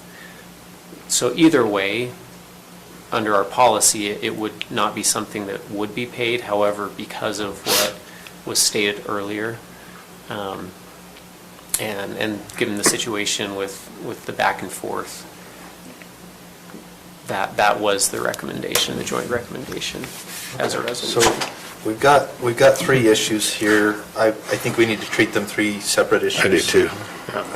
I'd like to address the last issue that we just discussed first, if that's okay, where we have Mrs. Brown here. And my suggestion is if a representation was made by one of our representatives, which was the HR representative that we had hired, I think we need to comply with that and make that payment. Can we make a motion on that initially? Yes, absolutely. I make a motion that we approve the hours to be paid out of 15.95 hours to Chris Brown at her rate at that time. I'll second it. Okay, we have a motion and a second to go ahead and make that payment for the hours indicated. All those in favor? Aye. Any opposed? Okay, motion passes. I also wanted to mention there was some discussion about a gift card given from the commission. Okay, we wanted to make sure you got that. Okay. Well, we really appreciate all that you've done for the county over many, many years, and congratulations on your retirement. That's exciting. We hope you get to enjoy some retirement time with the kids and grandkids, and thank you for all that you've done for the county. Thanks, Chris. Yes, Thank you, Chris. We appreciate all the years of service. Okay, let's go back and discuss the other two items. First, let's talk about this pay grade, this 10% adjustment for the new hire on the pay. You're saying that does comply with our policy. Any questions on that particular Yeah, item? I have a couple, and I know Jared does and others. I have some concerns about it after. I have concerns, and I think we ought to postpone this until after we find out what's going on. Okay. Okay? Any other questions or comments on that before? Okay. Would you like to make a motion then on that? Sure. one? I move that we postpone the pay grade adjustment requested by the Treasury Department until a further date. Second? We have a motion and a second. to That's with postpone. respect to employee 1003. Yes. With respect to employee 1003, sorry, I did not see that there. So we have a motion and a second to postpone that item with respect to number employee am I? 1003. All those in favor? Aye. Aye. Any opposed? Okay, motion passes. bet And then number the third item is reclassification of the position for the DMV. And do you have the rate? Have you been able to find that?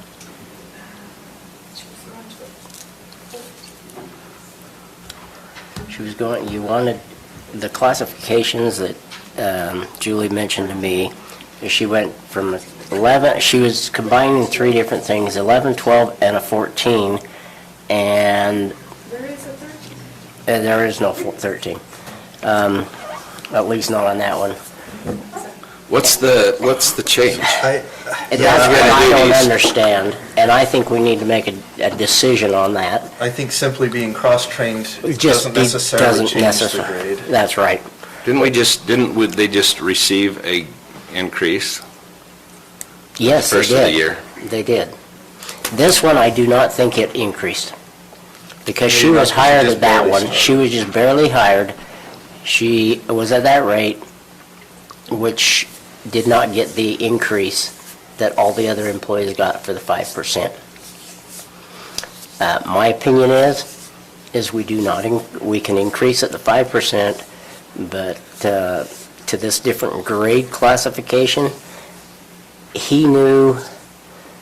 that department knew when he was doing the budget what he wanted and what he needed. And now all of a sudden he's coming back in and asking for more. And the employee was hired with the And understanding that they would be It was going to cross. stay that, well, at that point, I don't think they knew that they were going to go into the district court and start doing that stuff. Oh, In maybe not October, that one. or actually it was in September or August when she was hired. So my recommendation is we just I mean, she was hired at that point. She knew what the pay was going to be. And now we're going to increase her pay to take on another role. And how much is that role going to be? I don't know. None of I us don't know, I don't think he has it in his budget. And I don't think he does either. Not now. He claims he does, but Not $60,000 in. Not after the 10% adjustment as well, I don't Yeah. know. I'd like to see the numbers on that to prove that it is in the I budget. apologize, I thought I had that done. So, that being said, what are your thoughts here? Do we want to postpone this item? Do we want to just I'd say postpone. make a determination? I move that we postpone it. I need to do my job right, so that For- we can make that right decision. There was more factors involved. There was a long email that explained what he was trying to do, so I missed out on that when I said packet. Sorry about that. Okay, we have a motion to postpone. Do we have a second? And that was for employee A number motion and a second to 982. postpone the item for employee 982. Any comments on the motion? All those in favor? Aye. Aye. Any opposed? Okay, motion passes. Okay, moving to item number 6, planning HR, Mr. Evans and Julie Reese, pay plan adjustment, retroactive to January 1st and reclassification of job title. Okay, Can so, I- he's going to make me do the dirty work. We'd like to increase her pay, let's look at this one, from $17.12 to $19.50. That's a $2.38, and it's also reclassification from an 11 to 14. After talking with Lance, he did not feel that secretary, transcriptionist, and permit person is the accurate role that she fits into, and that's one of the reasons why I still want to add more positions to our list, because they don't seem to be accurately reflecting every position that we actually have going here. He would like her to be looked at as an office manager and a permit tech. She's doing tons for his office and has really stepped up to the plate for him, and so he feels that giving her the grade 14 and increasing her to the 1950 is very well deserved with what she does for him. And I'll add to that, we've been advertising for the Planner 1 and Planner 2 positions. That's left a gap in the workload in the office, and there are those people who just say, well, that's not my job, and stay in their bubble. That's not happening. There's extra work being done. And it's been this way actually for quite some time, that going above and beyond and just everything possible to facilitate the efficient flowing of the department for both me and the building officials, so that we can be more efficient with our time. So there's a lot happening there and a lot of work being done. And, when we have the Planner 1 position starting at higher, yet this person would be training and cross-training that person, it doesn't seem right that they'd be that much lower than what we're going to have to pay if we can get somebody at that Planner 1. So Julie, when we reclassify, sorry Chair, but when we reclassify, do we actually, so there's a job description for all the jobs in the county, and they should have their grade in that job classification. So when we reclassify, do we resubmit the job? Do we have a new description of the job? Yes. So you've gotten that, and then it is labeled grades 14 with the new. Not yet, but Okay. that's something I would do with Lance, so that he is getting everything in there that we want. We want to get the approval to do the work and regrade her to 14. 11 is definitely not sufficient for her, and for what she accomplishes for him. And then she does have 4 years' experience, and that's why it would take her up to the 1950 on the grade. So. How many hours a week does she work? Is she full-time? She's full-time. She's full-time, okay. Yeah, we moved her to full-time. That's what I was We thinking. didn't, the last council did. Yeah. And you do have budget for this increase, I'm guessing? Yeah, because he doesn't have anybody there. I'd rather Lance respond, just want to make sure. I have a question though for you, Lance. We were having problems back with hiring somebody for your office back in October when we were doing budgets. Did you have any anticipation of moving her to this level at that point? No, because I'd hoped to get somebody in there, and the void's just been filled. The original position was secretary of transcription. Right. David's been on one of Right, she is. There's project management going on there, facilitation of all sorts of information, updating the website, just a lot of work going on. That's not in that job description. So just curious what the new job title is? I think with office manager, permit tech would be the title. So we could, Permit. it would reflect. That's what it says on here. Okay. So it looks like we're talking about $4,950 yearly is what this increase would mean. Budget-wise.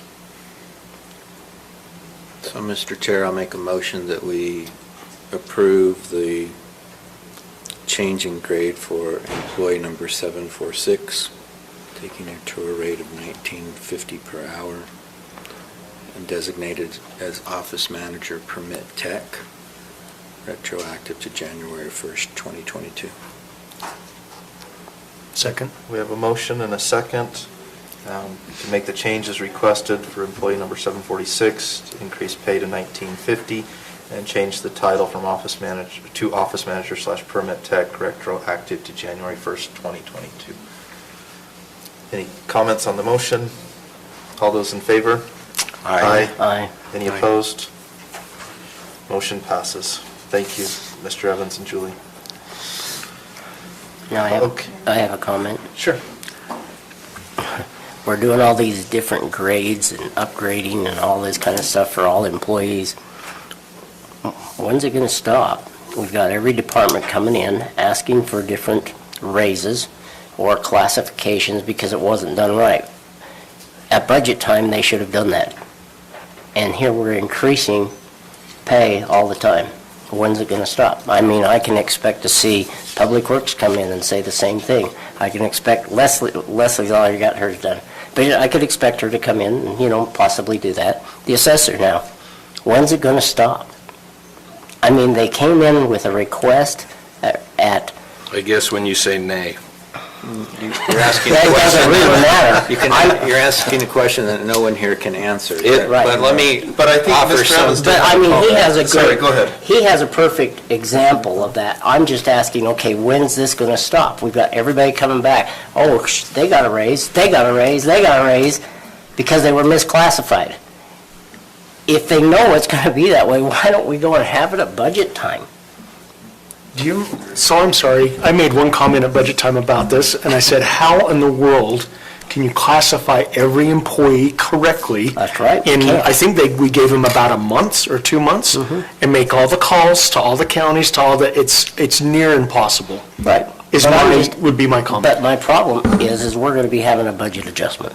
Commissioner McCullough. We likely will have a budget adjustment, but we Right. have them every year. I think the fundamental thing to think about is that we moved to a system in the last budget cycle that we hadn't really been following for a period of years. And so some of this post-budget approval adjustment, I think, is just part of that process. Okay. And I understand your concern and sentiment, because it seems like we've had one of these, almost every agenda for the first four, so hopefully we're running to the end of that cycle. But I think that in large part is what's happening, is we moved to a system that I think is going to be better over the long run in terms of keeping people properly characterized, but there's some adjustments that are having to be I made. can agree, I just wanted to bring that up. Which office is going to be next?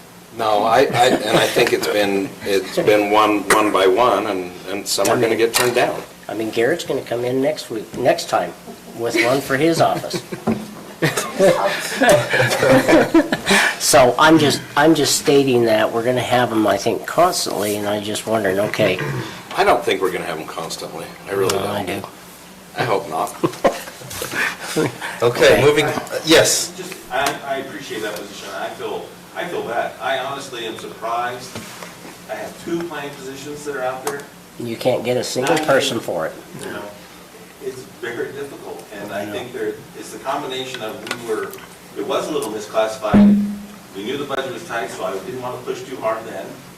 You know, we can make do with this, we'll get these other positions, it won't be that much work, but effectively it has changed, and just the inflation alone in the last 6 months. Oh, yeah. I can agree with you, It's Lance. insane, ridiculous, and I'm as shocked by it as you, and I'm not happy about it per se, but it's the reality of the situation. Right, and she does Well, a and there's good that part of job. it, but I'm just saying in general, wow. Yeah. It's shocking to us as well that. Right. Lance, I don't know how far our YouTube feed actually reaches, but if you want to put out a plug here, there are 2 open positions in our planning department. Please, if you have any experience in planning, we would love for you to apply. We would like you to know what planning is. I said if they have experience, please have some experience. I'm just grateful you have it in your budget. Yeah. Yes, absolutely. You I have do this in your too. budget. And I think it's a Not case that you by, want it to be in your budget, but you it's a do. case-by-case Absolutely. analysis, and we're at a very different position with the planning department than we were at budget time, just as far as optimism for what was Right. expected, and so there is flexibility in the budget. So I think the commission can handle it case-by-case, and I believe that there's usually between, 14 to 50 views on our YouTube videos, so maybe the planner, the Maybe next planner. maybe the right planner is out there. Yeah. And if not, somebody's going to share this video with the right planner. Commissioner Wilson's going to do a dance on the desk and it'll I be was just saying, can we request a recess? We'll come back to our meeting here. And I'll Moving to defer. item number 7. I'll defer if you'd like to go to Okay. 8 and then come back for the last. Okay, perfect. So we're going to move to number 8. Commissioner McConnell and Mike Krupski. Did I get that right? Okay. Mr. Krupski with the U.S. Forest Service, discussion decision on Morgan County Airport lease with the Uinta Wasatch Cache National Forest for the Wasatch Hill Attack Program. So this is an extension of the existing lease arrangement. The Forest Service is looking for other potential locations. They'd like to build a building, but I think that process is taking them more time than what they anticipated. Their lease, current term expires at the end of this month, and so we would need to do the extension in order to keep them in the space. It's always been something that we've done as a county, working with the Forest Service. The revenue is important to the airport. And Garrett, did you have a chance to look through the extension documents? Do you have any concerns with those? I didn't have any concerns. Okay. Mr. Krupski, do you have anything to add? So the lease it expires at the end of this month, so the three-year term, what we're looking at is we're exploring options for the long-term, where we're programming to end up. So here in the 3 years, we just the amount of time to make a decision where it would be if there's $7 mass term, cover the duration of what we need to Perfect. So I'll just put a plug in here for Morgan County to you, and hopefully you can relay this up the chain as well, because I'm sure there's a lot of folks involved in making the decision, but we love having you here, and we'd love for you to stay in Morgan County, so please let us know how we can help to make that happen long-term. If there's a possibility of a long-term, agreement or situation, we'd love to do that. So I think there are many, many benefits to having the heliport here in Morgan County. Our fire department certainly loves having you here for many reasons. I'm sure our homeowners insurance loves you, at least for those who live in the wildland-urban interface. And truth is, we're a good central location for what you do. So we just want to extend the invitation to you to stay in Morgan as long as you can. And quit looking elsewhere. Well, I think they may need a new building, but there's a possibility that we could do something. Yeah, maybe we can assist with that. So please keep in contact with us. I know Commissioner McConnell is your main contact with the commission, but let us know how we can be of service to help that happen for you.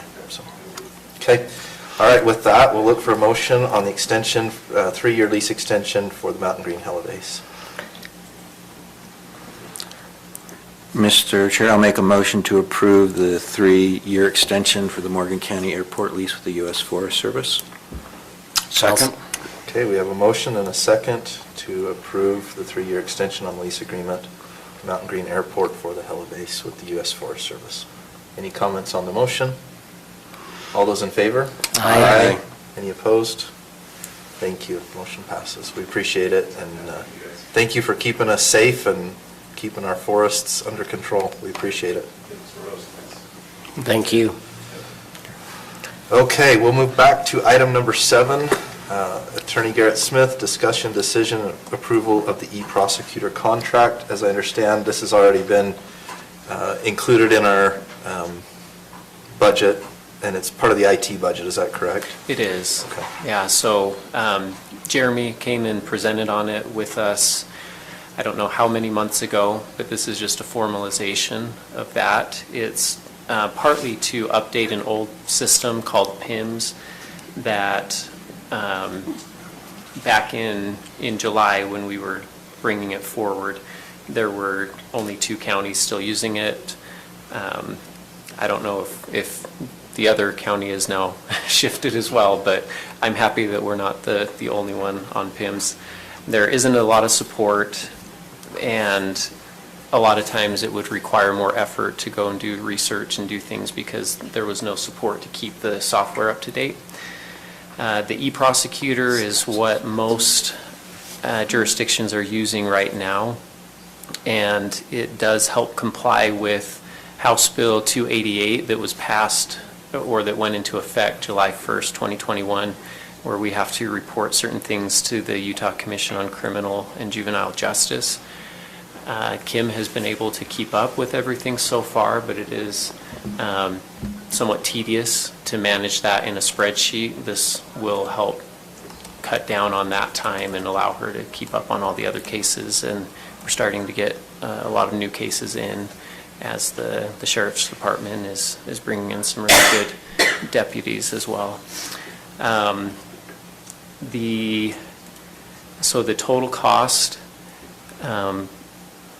is $5,418 per year. That was approved out of the IT department budget that handles a lot of the software for all of the departments.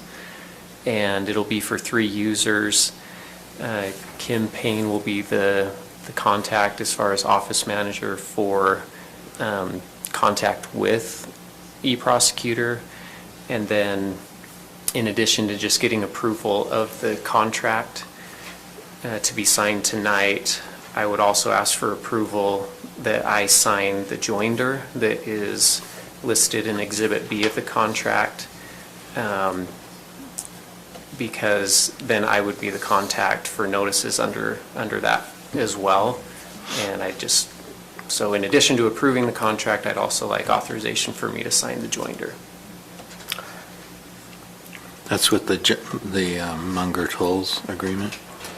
What was that? Is that the Munger Tolls agreement that you're joining?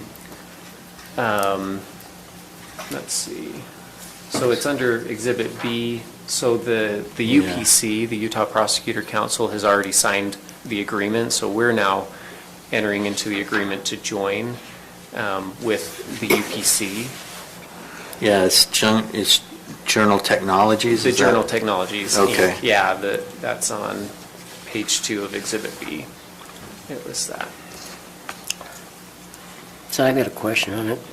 It says in there, somewhere in the contract, it says that there had to be a minimum use of 150. What was that meaning?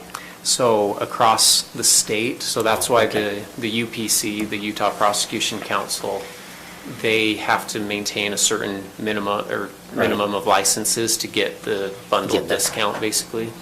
And so we're joining in right now, and that helps them keep their costs down as a whole, So then what was the $206 and the $1,600? So the $1,600 is the annual fee per user. The $206 per user annually is the maintenance fee. And so the total is what comes to the 5,418 per year. And so that'll be per year? Yep. Okay. Yeah, so that Munger told us is a Los Angeles law firm, but if they must be affiliated with Journal Technologies. So what's Oh, the okay. 300? They're just included in the notice section, that's what I'm sorry to confuse you with I was that. thinking of Journal, Yeah, you're right, so so. the other. Commissioner Wilson, did you have a question? Oh, I assume that this 325,000 and 227,000 is for statewide or something like that. Right. Okay. Any other questions on the agreement? Okay, I'll look for a motion. Mr. Chair, I'll make a motion that we approve the E-Prosecutor contract and include in that approval the authorization of the county attorney to sign the joinder agreement with Journal Technologies. I'll second it. Okay, we have a motion and a second to approve the agreement and to authorize the county attorney to sign the joinder agreement. All those in favor? Aye. Any opposed? Motion passes. Thank you.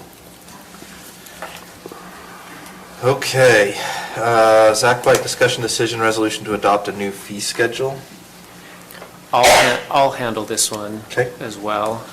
So Zach was instrumental in helping pull all this information together. He kind of took the lead because he was over the rifle range at the time. He no longer is, and so now he's not super affiliated, but he's spoken with Public Works and the Sheriff's Department and Animal Control to take a look at the different fees, and just given the increase of the cost to do certain activities, the Exhibit A shows what the current is and what the projected changes. This was also presented in the budget meeting, and from what I remember, I think there was general consensus that these were approved changes, but we needed to formalize it in a resolution, so that's what's before the commission tonight. In addition to that, Zach did mention that at the budget meeting, there was an indication that the commission wanted everything to go online, and currently, I believe everything he said except for the auditorium and some of the fairgrounds are on, I don't know if it's called Fair Harbor, that's what he referenced, but I think it's an online platform where people can go and apply or reserve online. So we don't have the cost of the fair park on here? No, and we don't on purpose because it varies on what activity and what part of the fairgrounds, and So that has how to go much through a whole of the approval facility. process. Depending on how many people you're going to have, you have to get a permit from the sheriff, and so it's a whole different thing. Okay, so there's two different questions I have on this. The auditorium, like tonight, I think it's being used for a water board meeting. So they have to pay $100 for the whole day to be able to use it for a water board meeting? That's going to last an hour and a half?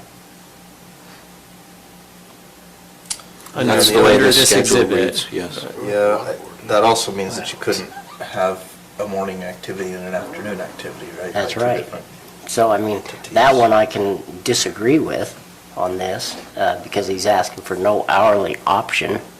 And I think we need to have an hourly option in there still for the use of the auditorium. Part of it might relate to cleaning it after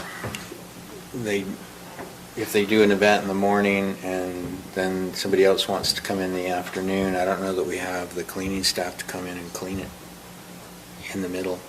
That may be, I think the other thing we need to discuss specific to the auditorium, well, the auditorium and the search and rescue specifically are that those are facilities that we sometimes use for county business. And we need to have a mechanism in place so that somebody isn't just going in online and reserving that facility and us not be able to use it during county business hours for county business. So I think we need to probably discuss that and figure out how we make that happen. There's one other issue on there, that the Croydon one has to be figured out, because we It's can't a mess. we can't have two different things for Croydon. I agree. It's got to be Either a camping camping reservation. and Bowery, or camping and Bowery. It can't be camping or Bowery. You got the same thing at Kent Smith Field, too. Well, the thing about that is, that's a little bit different because you can use the Kent Smith Bowery independent of the fields. Okay. The Croydon Park is so small, you can't camp there and not use the Bowery. It Right. just doesn't work. Okay. So do you know what is intended by update description? There's 5 different parentheticals on that exhibit. I was under the Not impression that exactly they were sure. going to bring the description with Yeah. it, but For us to review. And then there's because we had also, discussed these problems before, even with the Milton one too. Mm-hmm. Because the Milton one has the games out there, and they can't be having a meeting in the Bowery and then people out playing games, is Yeah. what was discussed. So Sounds like we need to get some more detail on some of these descriptions and maybe hammer out some of this a little better. maybe we could do it. And we can find out what the deal is on the auditorium. Yeah. I'm not, It also sounds like we need to discuss some rules for those facilities. It sounds like we've got a clear issue with scheduling on the night of a planning commission meeting. I mean, to me, if the county is using the building for a county function, we probably shouldn't have somebody in the auditorium Right. doing other things that are going to disrupt county business. And there's also a couple other things here. One is the, whoops, I just missed it. Okay, there it is. You got, it's missing the lifetime licensing that they've offered in the past for the dogs, which is not there. And, well, that was part of the 2 that I have had, a so. lifetime option? I do have that. I have a didn't know life. that they had a lifetime. It's for those that are senior citizens, which I am. Dogs are people. And so it was, Is the dog the senior or the person? Is that- surprisingly, a lot of Three's a people gender. think that their dog is people. But I have one that's a lifetime one for my dog.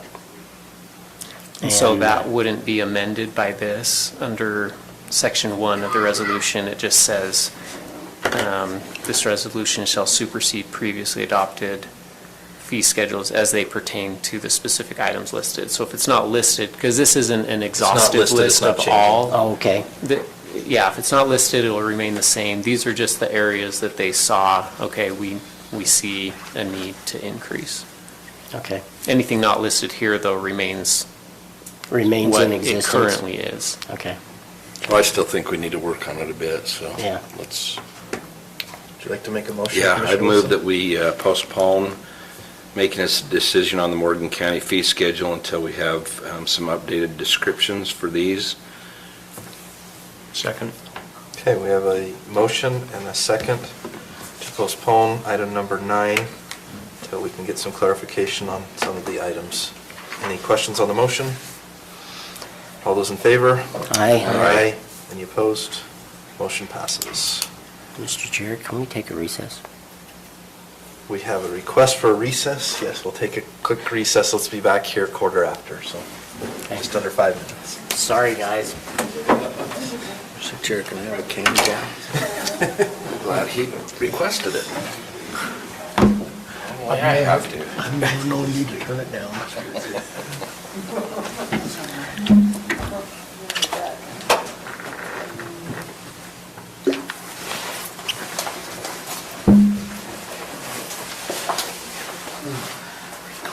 He said recess.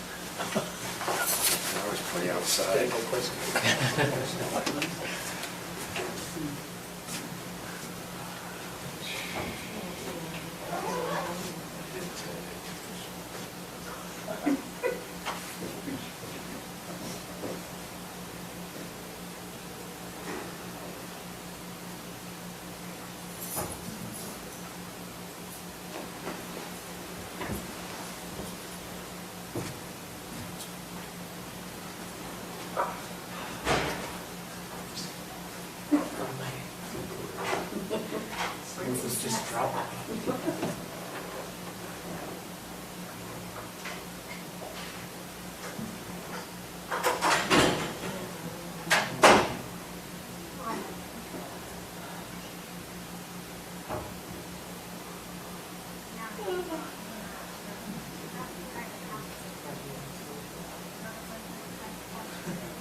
The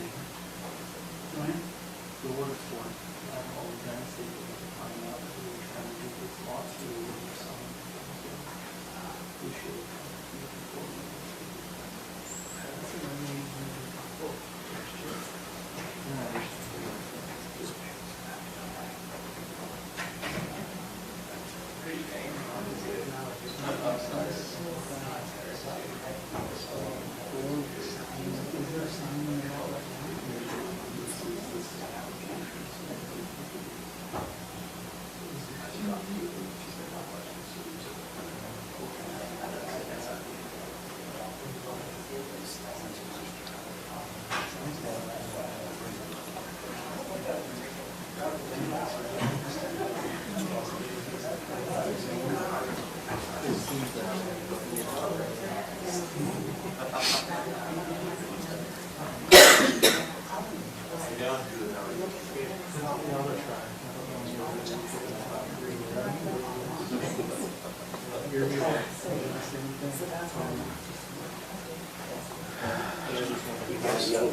Oh, yeah, that was nice with yours too. You got 1 minute. 1 minute. I was happy. I gotta run. Anyway, because usually she doesn't like to pass the baby around, but she's like, very comfortable. So when your wife asked, she's like, yeah, absolutely. Good, yeah, we're due another grandchild at some point. Yeah, how many do you have? Just 3. 3, okay. 3 boys, all from my daughter. My boys are all non-productive. What are their age ranges? So 8, 7, and 3. One of them's named Max, isn't he? Wasn't it Max? Yeah, my oldest grandson is Max. Max. Max, Lincoln, and Asa. But I have 15 on the way. 15 on the way? Number 15's on the way. I've got 5. Yeah, I still have hope. they're fun. The energy level completely changes when they come Even though she could, she'd do it too.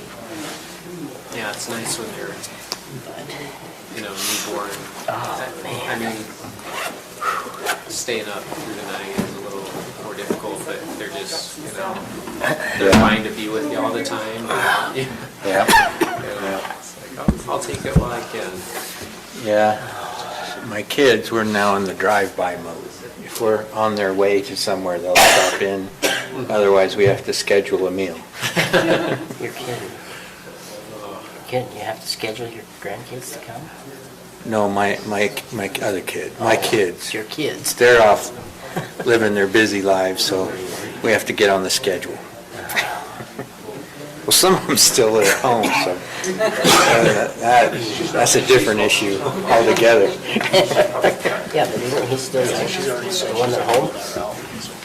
So she probably has the in there. I thought I guess. Just the delegates. No, they're all done with that. Every 2 years, they renominate the delegates, and this is an even year. Okay, welcome back. For those who are joining us online, we appreciate your patience and waiting while we took a quick break. We are now moving to our public hearing items. We have 2 items.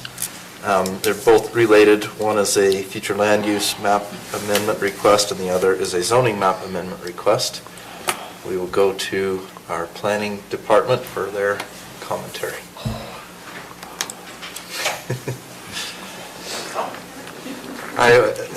Not commentary, how about staff report? Thank you, Mr. Evans. Yeah, so this is 2 requests. The first is a future land use map amendment from village low density residential to village residential. And the rezone request is from R120 to R112. They're both on the same property, so I'd like to present them together. I think you can have the public hearings together if you want, but we need 2 separate motions for the 2 items. The property, we've been discussing about this was postponed from your September meeting because it did not meet the code and had a recommendation of denial from the Planning Commission. We have since amended the airport overlay code to allow for some very minor and moderate changes if they're if a property is in the approach surface. With those changes, analyzing the site, staff is recommending approval. The property is located, it would comply with the Warren County zoning ordinance. It is not going to have a detrimental impact to the county general plan or future land use. It's a residential use, so it would just be slightly, two lots would be slightly smaller at this particular location. Just to orient you to the location, of course, Conway Canyon Road, Garnett Drive, this old highway road. It is right across from the church there, just up a little bit. It's a corner lot that allows for enough frontage for this smaller lot as a potential. It is not something that these other lots in the area, I don't think, would be able to do. It is a similar density to the PRUD that's on the corner. So that makes us feel like it is somewhat consistent with some of the properties in the area as well. The future land use map, as I said, is still low density residential to this area. And then the zoning is R120. I don't think I have anything else. There's really no other issues or concerns. The Airport Advisory Board did recommend approval to the Planning Commission. Well, that was on the code, sorry. So this hasn't been back before anybody. So since the, was it September meeting? Since September meeting, we did the code amendment, but not, and now it's back in front of you with that change that you requested. And because it did already go before the Planning Commission, we're not required to send it back to them, especially because what we did was postpone it, right? We didn't. Correct. Okay. How are the nearby property owners notified about this, or has that already happened, or how does that work? They were notified with the initial hearing. But that was back. Yep, that was a while ago. Okay. They also were notified that the code amendment was advertised to meet state code. So if there were concerns about that issue, if they had concerns, they knew it at the September meeting that this was being postponed to a future date. I haven't had any correspondence or any concerns come up from any public. No asking, well, when's that coming back or anything like that.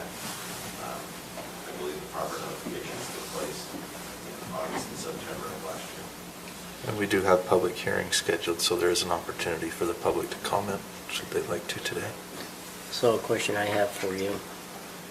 Did Dane talk to his neighbor and see what his neighbor, the one that was opposing it? He's right there? Okay. I'll let them speak. Okay, they can speak. I didn't know if he was here or not. What was your question? I'll tell you what, we'll wait until the public hearing and allow you to speak then, if that's okay. Any other comments from staff? So, I know there's the concern that I've heard over the years of taking one specific lot and saying, hey, let's work on this one lot. And I thought I mentioned this back in September, but are we changing the one lot from R120 to R112, but then leaving the rest, or is that the map that shows? Yeah, so this is the zoning map. This is all R120, the approach surface. I've got it's just the zoning map if you want to see it where I can remove the approach surface. But under the approach surface, all these homes are R120. This area here is R1. These lots are in a PRUD, as I said before, so they are a little smaller actually. And so, yeah, I mean, we are rezoning and changing just one lot. From R1-20 to R1-12 is the recommendation. It's an interesting process, because I think if you went over a bigger area and said R112 for all these lots, I'm not sure anybody could divide their lot into two, anybody else. I'm not sure they're big enough. I don't think there are any. Not with the present road configuration. Right. Somebody could acquire it all. Because you'd need the frontage and, Oh, yeah. right. Not likely. It's just 800,000 each now, right? Yeah. Okay. Let's maybe do our public hearing, if you're okay with that, and then we'll let the applicant speak, and if Lance has anything to add, and then we'll take action on the item. So public comments for both, or just one? I think it's fine to do it with both, one public hearing for both, where it's a joint item. It's updating the future land use map and then potentially updating the zoning. They go hand in hand. The only comment, just to Jared's point, the findings from the Planning Commission, when they recommended denial, there were two. One was because of the code that's since been amended. The other was for the spot zoning. And so I think the code amendment handles the first, but perhaps not the second. That's a good point. Okay. So does that mean we need two public hearings then, or not? I believe in the past, we've done them both at the same time. Right? Yeah, Lance? I mean, I think it's certainly permissible. I don't think it would just be silly to open it for one and not the other. I think you can take comments on Both items together. Okay. So with that, we'll look for a motion to adjourn our public meeting and convene a public hearing. I move to adjourn the public meeting and convene the public hearing. Do I have to state what it's for? Yeah, I would, and make sure you combine it, the future use. Okay, for the future use land map of approximately .62 acres going from village low density to village residential, and also for the .62 acres going from R120 to R112, located at 5684 Garnett Drive, Mountain Green, Utah. A second. Okay, so we have a motion and a second to adjourn the public meeting and convene a public hearing. Public hearing is to discuss a proposed amendment to the future land use map and a proposed amendment to the zoning map of approximately .62 acres. All those in favor? Aye. Aye. Any opposed? You don't have to do a roll call on that. No. Okay. Any opposed? Okay, motion passes. Okay, we are now in the public hearing portion of the meeting. If you'd like to address the commission, please come forward, state your name, and we'll ask that you keep your comments to 3 minutes. Brian Scott, I'm the one that's trying to move into the new lot that would be approved eventually, is the goal. Commissioner Newton, you brought up trying to communicate with the affected neighbors. I failed to do that. I did not do that. Being honest with you, he is here tonight, however, and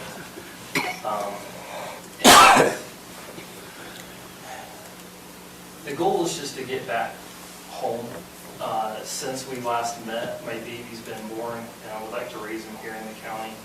And as we all know how great of a county this is to raise a family. The issue with the county is there is not very much affordable housing, especially in Mountain Green in particular. So being able to afford dirt is nearly impossible for me, let alone trying to build on top of it as well. So I just want to remind you, this isn't something that we're trying to make a quick buck on. It's something that we're just trying to come and raise my family with. That's it. Thank you, Mr. Scott.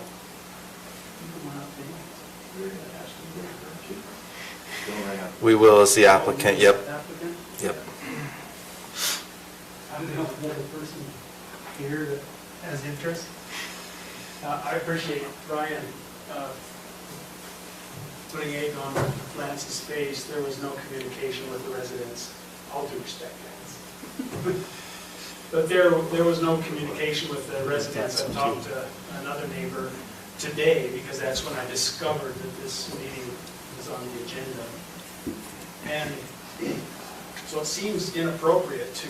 Can you tell us your name really quickly? Zane Gray. Zane Gray. Thank you, I Mr. live Gray. on the border. I bordered that property that is in question.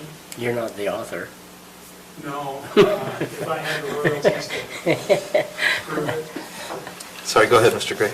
But I started to explain that it seems difficult for common residents of Mountain Green to be in the loop when there's no communication on something that would be so impactful to the immediate neighbors to a change like this.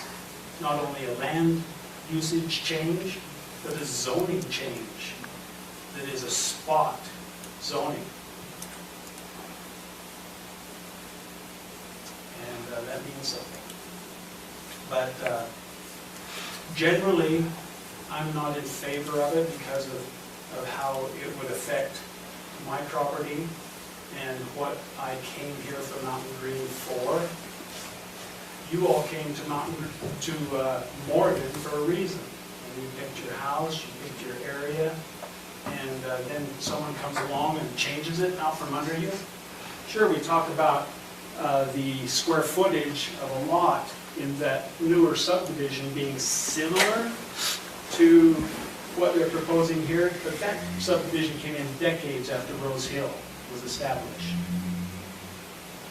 And so that creates a spot zoning issue in my mind. If you're not familiar with that, Lance will be able to describe it to you and its ramifications. But Dane is a great neighbor, and I'm nervous as heck to stand up here and try to agree to disagree. But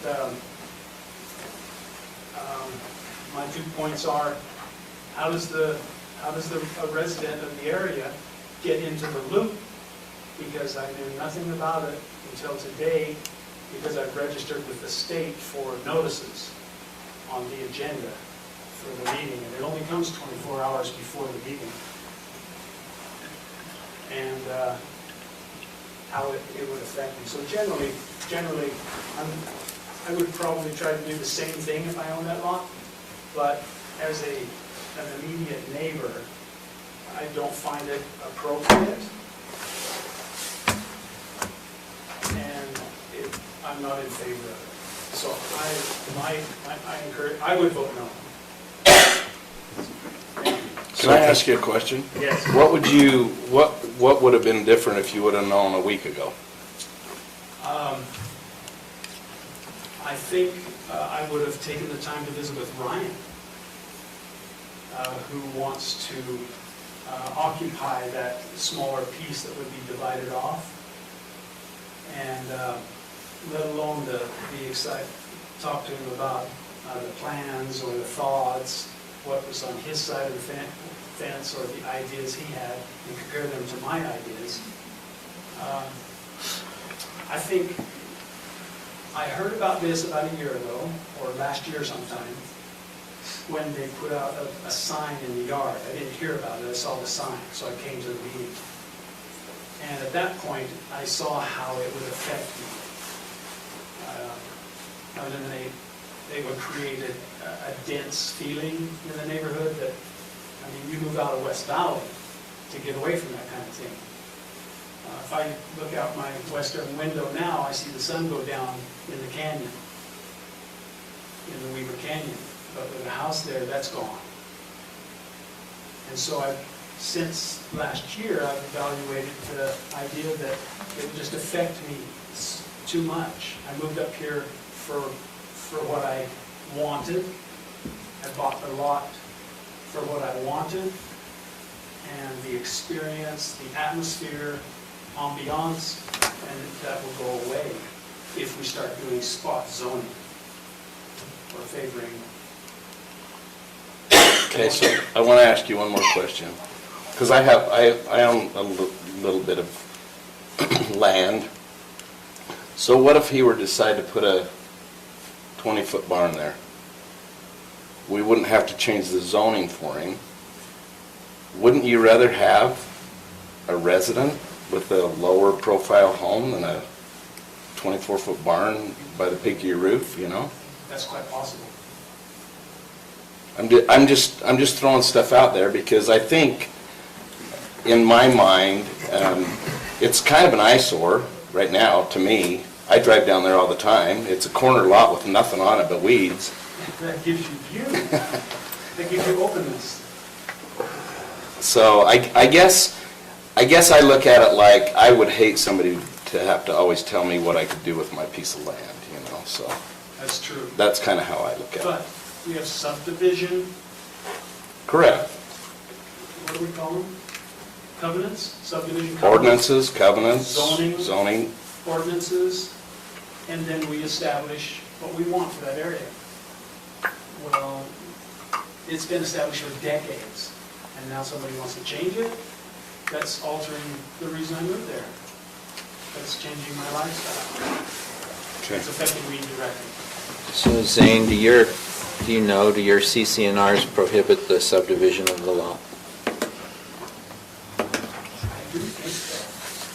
I know, wait, let me answer your question with, I do not know the answer to that question. And then I doubt they prohibit accessory structures, and if they do, the subdivisions probably waive the requirement, because there are a number of lots within that subdivision where there's accessory structures, correct? I mean, there's some fairly big garages and barns and stuff like that. See a couple of eyesores go up. So, yeah, okay. I just didn't know. I mean, and the reason it's relevant, obvious, is we can make whatever decision we make tonight. Let's say we approve it. If it's prohibited by the covenants, conditions, and restrictions applicable to your subdivision, then they may have another hurdle to jump in order to do what Ryan's proposing to do. Yeah, that's another question. How are we respecting the covenants and the zoning ordinances? Well, we're not going to get in the business of enforcing your covenants, conditions, and restrictions. We won't do that as a county. The one thing, and I've had this debate with people very close to me, i.e. my wife. She will say, you need to control the use of the land next to us. And it's not here, it was in South Jordan, and it was across the street. There was a farmer named Jack McKee that raised these big draft horses. And they were really cool to watch. He did all the sled pulling with them and everything, and it was nice. He had a nice big property. And she's like, well, how long will that stay? And I'm like, well, it's zoned to allow residential on it. And it will stay that way as long as Jack's alive. And then when Jack passes away, his sons, who I've never seen out there working those horses, and daughters are going to sell that property, and it's going to look a lot like what our neighborhood looks like. And that's exactly what's happened over time. Every property comes with a bundle of sticks and rights associated with it, or that's the way they refer to it in law school. One of those rights is not to control the use of your neighbor's land, unless you can do it by covenants, conditions, and restrictions. Some of us move into neighborhoods that have CCNRs that prohibit further subdivision of the land, that may limit the number of structures on a parcel and the uses that we can put to it. And those are private covenants that are enforced by contract. And then there is a different restriction which is imposed vis-a-vis the powers of the state to protect public health, welfare, and so forth. And so that's where zoning laws arise under that. And what I don't have the ability is to control that jurisdiction as to what they do in the future. And I don't have it, I have 1/5 of a vote right now with respect to what goes on in the county. But once I'm no longer in this position, I won't have any vote at all. I'll have the capacity that you have to come in and say, I don't think this is a good idea, or what Ryan says, I think it's a great idea. You know, that's all we have, and it's left to commissions to recommend and commissions to approve, and over time what's going to occur. And in some respect, that's what's happening here, is over time someone's saying, would like to see a change here. You're expressing your opposition. I think in terms of traffic, if Ryan's the average Utah citizen, then it will generate 13.5 additional traffic trips per day. That, from my perspective, is not going to create any traffic failures anywhere in that neighborhood. And, you know, when his sons and daughters are teenagers, it may generate 17 or 18 trips per day, but we'll get through that, just like, because my family's not generating as many as they used to. So, I mean, those are the basic things that I think about when I think about these issues, and I don't know if there were, other than your view, which I think could be affected by an accessory structure as significantly as an additional home, were there any other negative things that you were thinking of? No. Okay. Just density of the environment. Okay. The feeling you get living out here as opposed to somewhere else. Yeah. No, I appreciate your perspective and your point of view and for showing up and speaking. Let me ask a question with respect to notice. Do we still send notice to the adjoining property owners within the 300 feet?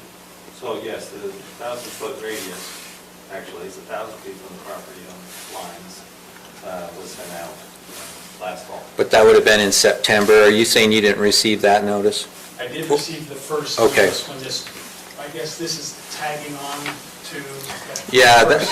we usually only notice them once, and so when we move to postpone, then we don't re-notice it up at the postponed hearing. There was, I came to a county meeting where it was denied by recommendation of the planning commission. The planning commission's recommendation on this rezone application is denial. And that's why I thought it was all said and done. Okay. And if something else is going to change, like what we're here for tonight, I would expect another notice. The planning commission recommendation was denial. It came to the commission, this commission, the county commission, and we postponed it because we wanted to take a look at that airport surface. Okay. So those are the noticing issues. I do want to work on the timeliness of our notices getting posted to the public notice website. The agenda should be posted earlier than it's posted, and I would post the packet, minus whatever confidential information we don't want to share. I really appreciate your time. My effort to come here tonight is very painful because Dean and I haven't had a chance to discuss this at all before tonight.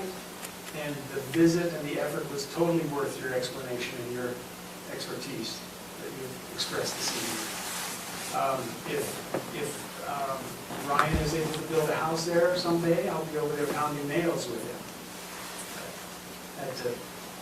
Took the opportunity to say something before it was, water under the bridge is all. Thanks, Sam. Thank you, Mr. Gray. Appreciate it. Any other public comment on this item before we adjourn our public hearing? Okay, with that, I'll look for a motion to adjourn the public hearing and reconvene the public meeting. So moved. Second. Okay, we have a motion and a second. Motion from Commissioner Anderson, second from Commissioner McConnell to adjourn the public hearing and reconvene the public meeting. We are now on item G, discussion decision on a proposed amendment to the future land use map of approximately .62 acres going from village low density to village residential. Do we have to have a vote? Oh, I'm sorry. We did not vote on that item. Let's go ahead and vote. We had a motion and a second. All those in favor? This is the vote on going out of public hearing. Correct. Any opposed? Okay, thank you. I'm Motion sorry, passes. I'm glad you kept me on track there. I was just missing something there for the door. for the door almost. So, Okay. I have a couple more. Lance, I know that what the planning commission's recommendation was, and that was probably the most current, the first notice that people received. Did we receive public comments at that hearing? I don't believe we did. The first hearing in September? Well, we didn't get any letters or anything like that. We did have some public testimony. Is that what you mean? You mean in the planning commission meeting? Yeah, okay. I think, forgive me for I think I read there were two. thinking out loud, but Mark Caldwell and myself were here and sent in letters both. And I did receive a letter today from Mr. Gray as well. Yes, I did as well. So the other, Mark Caldwell would live, let's see, almost across the street? Correct. Little to the east. Yeah.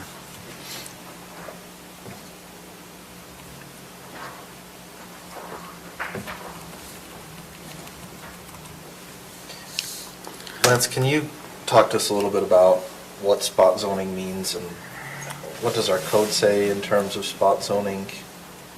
Do we have a... Spot zoning's not in our code per se. Okay. I didn't think it was. It's a but- general term that just refers to an isolated, inconsistent zone. The idea, I mean, you go back up to the overall concept of zoning, I'll spare you a lecture, but, you know, it's about having compatible uses together. And if a use is going to have a negative impact on the adjacent property owners, then we don't want to do that. And so we're trying to be consistent on those uses.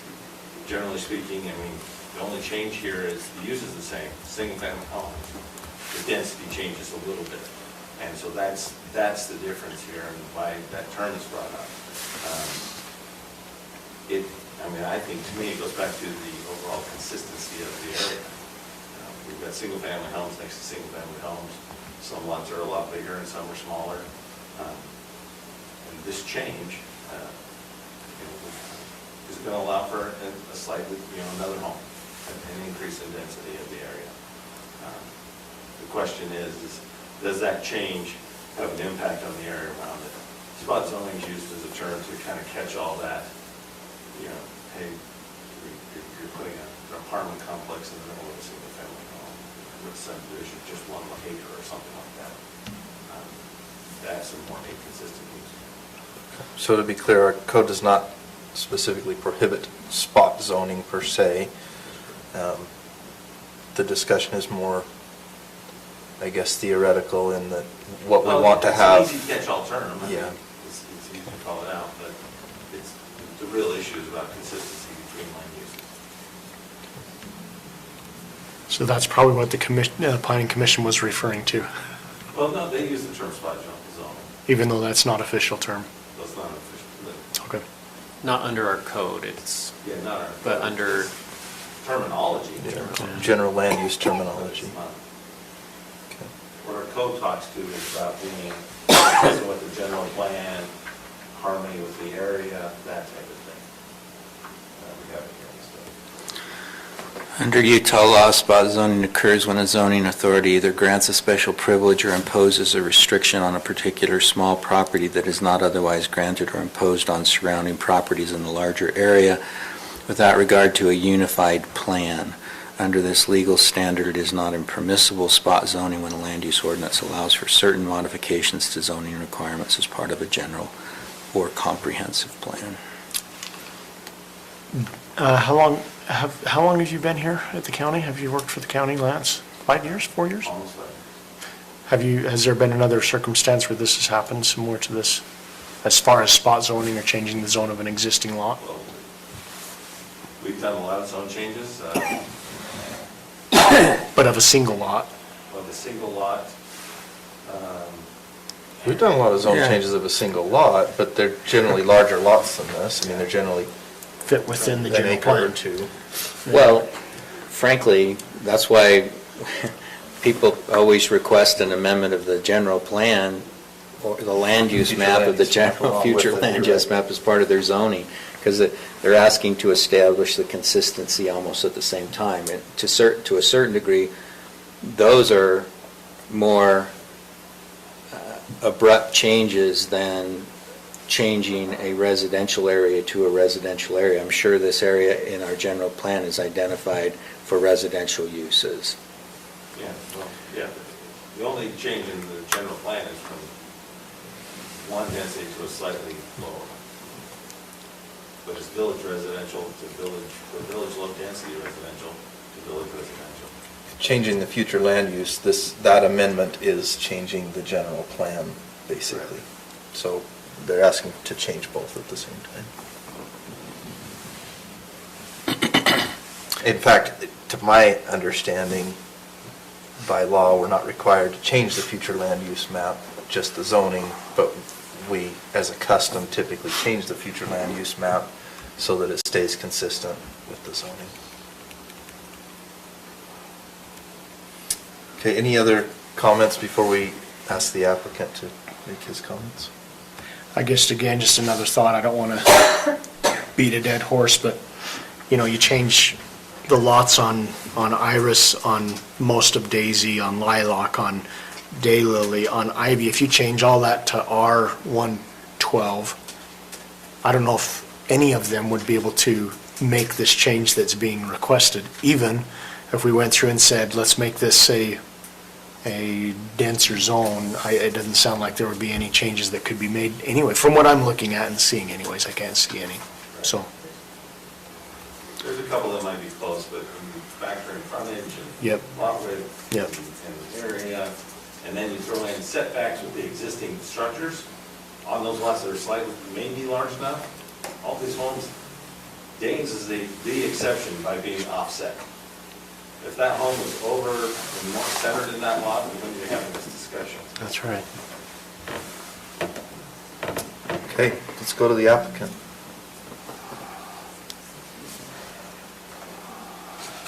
I don't want to be funny, but can I get a raise?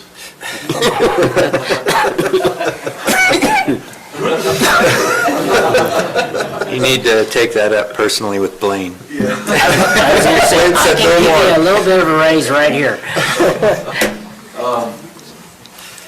Last time I was in here, I explained the reason I put my house on that side is because it allows for an outbuilding as long as it's attached there.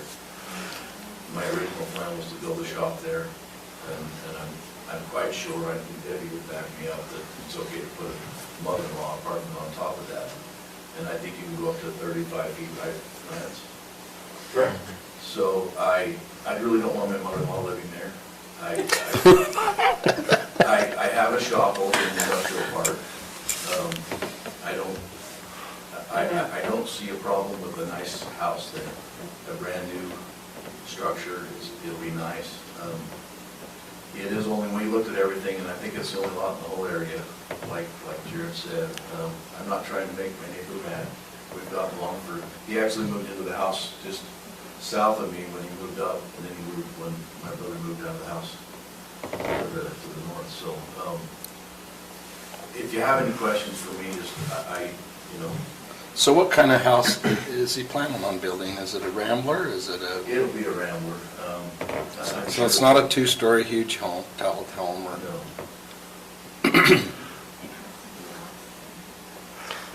And it'll probably be nicely landscaped. We don't have to worry there. And I'm hoping to take most of my lawn out so I don't have to pay the water bill anymore. So, I have kept it mowed. It does, and just for your information, I have talked to a lot of my neighbors. Not particularly Zane, we've talked a couple times, but he just told me, hey, I wrote a letter, sorry. And that's about the gist of it. And I know Mark wrote the letter as well. But most of my neighbors are in favor of it. They're like, well, gosh, it's an empty lot, why don't you put a house on it? I thought it was already a lot, so. I'm just asking a favor for my daughter. I know you're. And your son-in-law. And my son-in-law. And my grandson. Anything, ask me anything. I was there when the whole subdivision, my grandpa did all 4 phases of that subdivision, so I'm very familiar with what went on there. Nice thing about it is with him by chance getting that, that's how you can have that affordable housing. Yeah, and honestly, I'm not looking to make a lot of money, I just want to get him up here, and I told him he can't leave until I'm dead. Good. So. I appreciate that. Anything else? Any questions? Okay. Complain about them saying the weed patch. You take good care of that. Yeah, I thought it was a separate lot, but I knew somebody was taking care of it. It's not. Really? Yeah, I thought it was a separate lot. Better than my yard. There are different standards of maintenance. There is, so continuing on where Robert was reading in that advisory opinion, just from 2020, it does say a county's legislative body has broad discretion in establishing zoning regulations. Quote, "The wisdom of the zoning plan is its necessity, and the nature and boundaries of the district to be zoned are matters which lie solely within the discretion of the legislative body.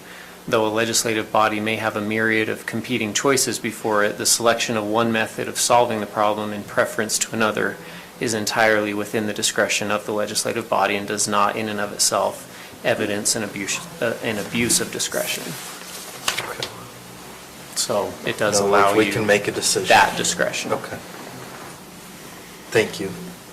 And I guess the final point I'll make is the applications that we get are brought to us by the applicants, and so we don't package them and say, yeah, you have to come in on 50 acres only, or 10 or 15. Different people have different size properties, and so we have to take the applications that we receive. Are we still in public comment? We are not, unfortunately. Okay, with that, I'll look for a motion on item G, proposed amendment to the future land use map of approximately .62 acres going from village low density to village residential. Okay, I'll make a motion that we approve a proposed amendment to the future land use map of approximately .62 acres going from village low density to village residential. I'll second it. Okay, we have a motion and a second to approve the future land use map amendment. All those in favor? Aye. Any opposed? Okay, motion passes. We'll move to item H, discussion decision on a proposed amendment to the zoning map of approximately .62 acres going from R1-20 to R1-12. I'll make a motion that we approve the proposed amendment to the zoning map of approximately .62 acres going from R1 to R20, R1-20 to R1-12 located at 5684 Garnet Drive, Mountain Green, Utah. I'll second. Okay, we have a motion and a second to approve the zoning map amendment of approximately .62 acres going from R1-20 to R1-12 located at 5684 Garnet Drive, Mountain Green, Utah. All those in favor? Aye. Aye. Any opposed? Motion passes.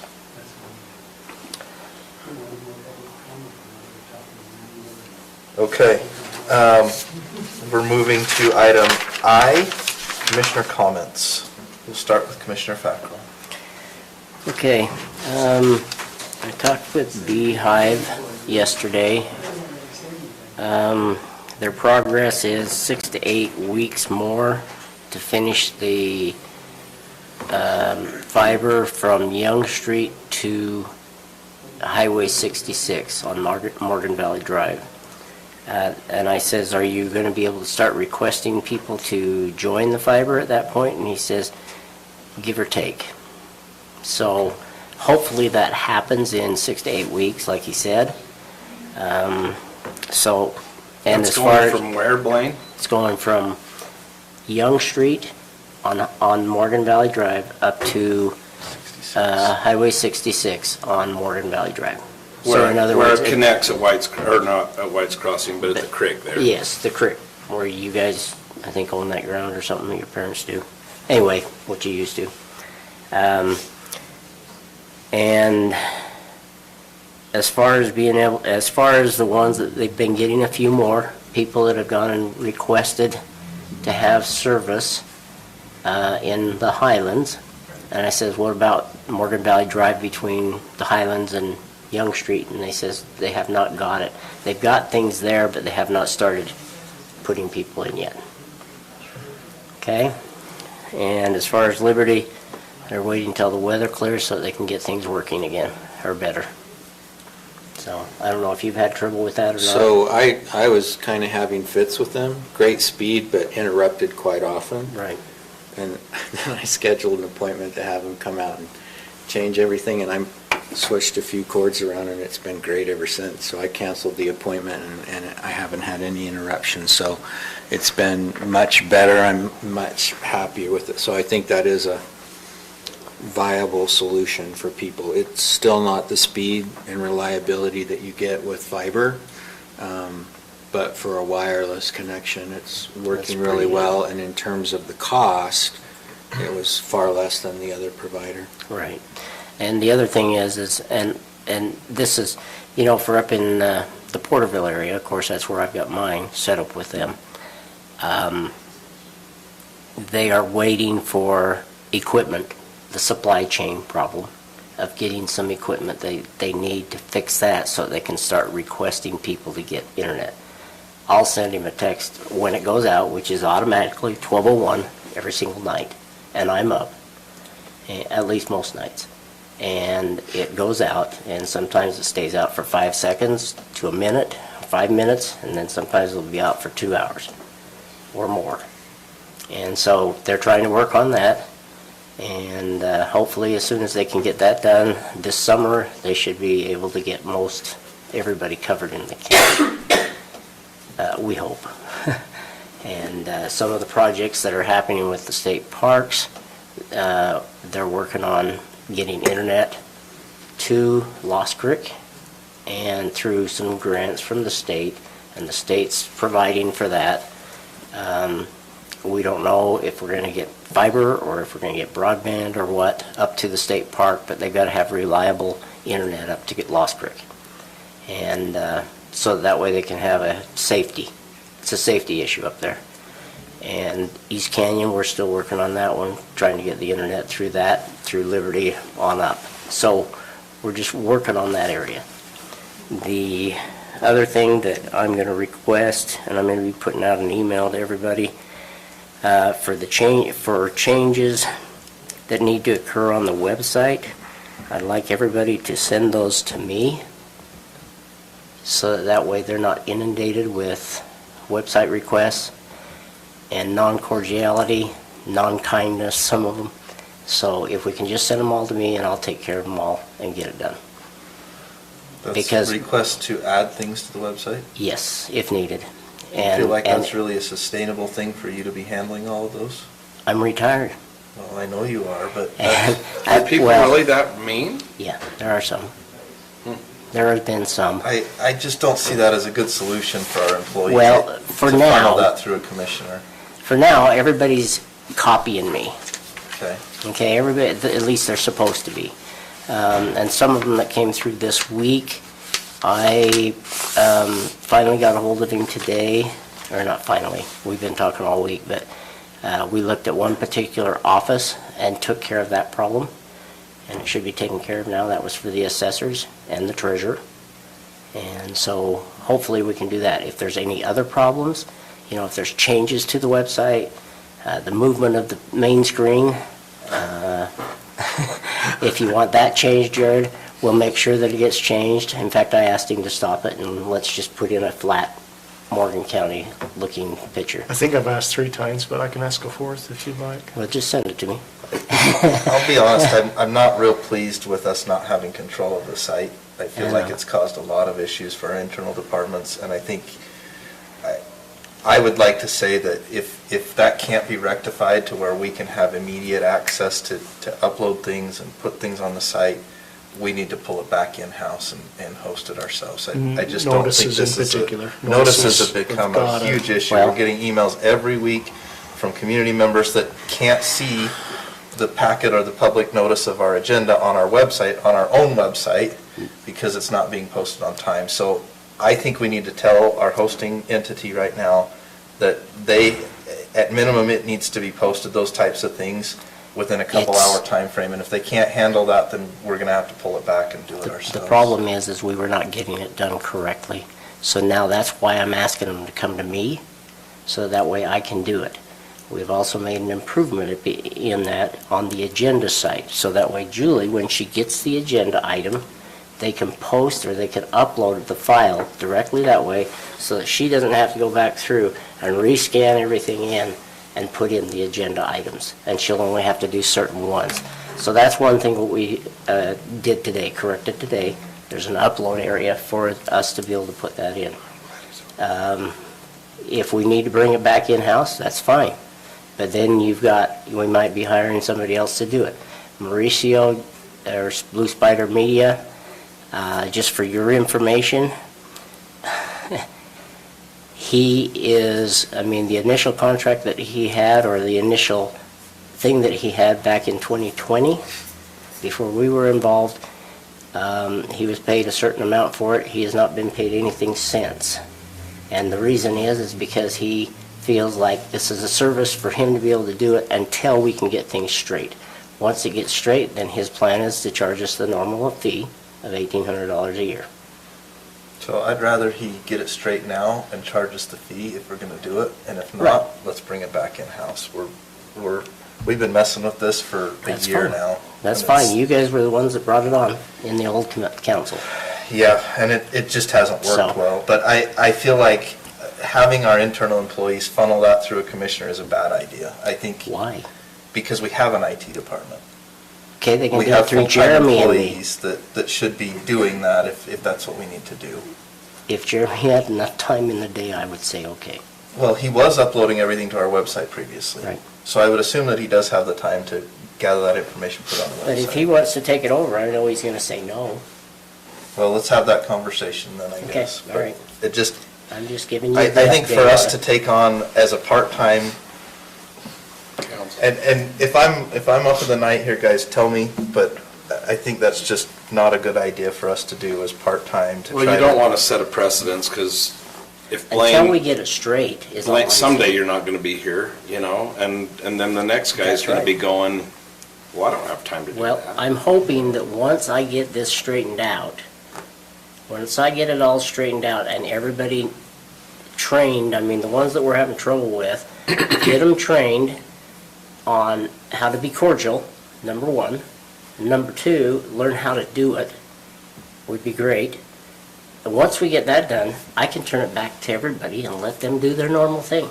It's only for a short period of time. That's all I'm requesting, is that we do that for a short period of time till I can get it straight. Then from there, do what we want. So we've requested multiple times that Blue Spider come to the county building, sit down with our department did. heads and do a training. Has that taken place? Yes, that has. And it didn't With resolve the Jeremy, problem? and it did not resolve the problem. Okay. Did Then not we need to resolve- identify the disconnect and resolve it. Have you got, you were there, you were in the meeting, because I was on it. If we're talking about the Teams meeting, I think Yeah. that was less effective. I think it, That's why we told him, come here to the building and do Okay, an well, then we'll in-person come here to discussion. do it in person. I mean, you guys tell me what you want, and I'd be glad to do it. The planning department has been empowered to take care of our own stuff, and again, that's something that my employee is taking care of. Okay. Um, So it's other departments that are struggling with it. Right. I mean, there's. Okay. Yeah, and I agree, there's some problems, and that's what we need to take care of, but we're not gonna take care of it by just dropping it all and starting over, because then we're gonna be That's all the not, way. I don't think No. anybody's suggesting that. What we're suggesting is it needs to be resolved sooner than later, and it's been going on far too long. I agree, that's why I'm asking to take it back. I'm just gonna, I think you being It's copied on in that his is great, but, portfolio. yeah, you figure that yeah, out. I picked that Okay. portfolio, so let me take Commissioner care of it. McConnell, go ahead.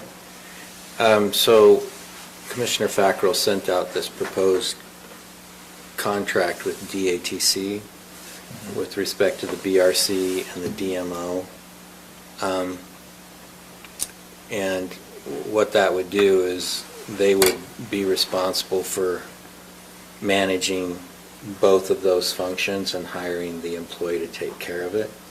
But our contribution to it would be similar to what we are paying for those same functions. It just moves over and in that direction. And before we worked further on refinements to this agreement, we wanted to see if there was opposition to it on the commission, from the commissioners generally. So this is now the second proposal, right? Well, I guess we haven't really gotten a formal We haven't gotten a proposal formal one yet. in the others, but from my perspective, I think we need to do an RFP on it. It's clear that it's not a one-source type of a thing. I mean, there's multiple entities that could provide this service. We've not done an RFP for that portion of it. We did an RFP for the economic development portion a couple of years ago, but we didn't on the tourism portion. So from my perspective, and I don't know, maybe we are okay to move forward with something without an RFP. I don't know what your perspective is from the legal aspect. No, my perspective is what we've talked about quite a bit, is just following the code here, and if it's over in excess of $5,000, then we bid it out. We have to get at least 3 bids, and even if it's not $5,000, it says all purchases and/or contracts, whether by sealed bid, quotation, or negotiation, shall be made on a competitive basis to the maximum practical extent. So even if it's under 5,000, I think there's still an obligation under our code to make it competitive as much as we can. And does that apply, so when we enter into interlocal agreements with other jurisdictions? So that is under That's the the single section source, not right? requiring bids. It's not necessarily a single source, but it does say contracts for goods and services made available by any federal, state, or local unit of government, and that's where the interlocal comes in, is even certain districts are still considered a local unit of government. Do we know Is it whether university DATC falls within that definition? Yeah, I mean, that would be. That's my only question on that. Yeah, if it were under the Interlocal Act, then potentially it would fall under subsection 6 of the purchase orders and contracts not requiring bids. Because we're already working with them at the BRC. They already provide functions, they provide an expertise that is good for people who utilize that resource.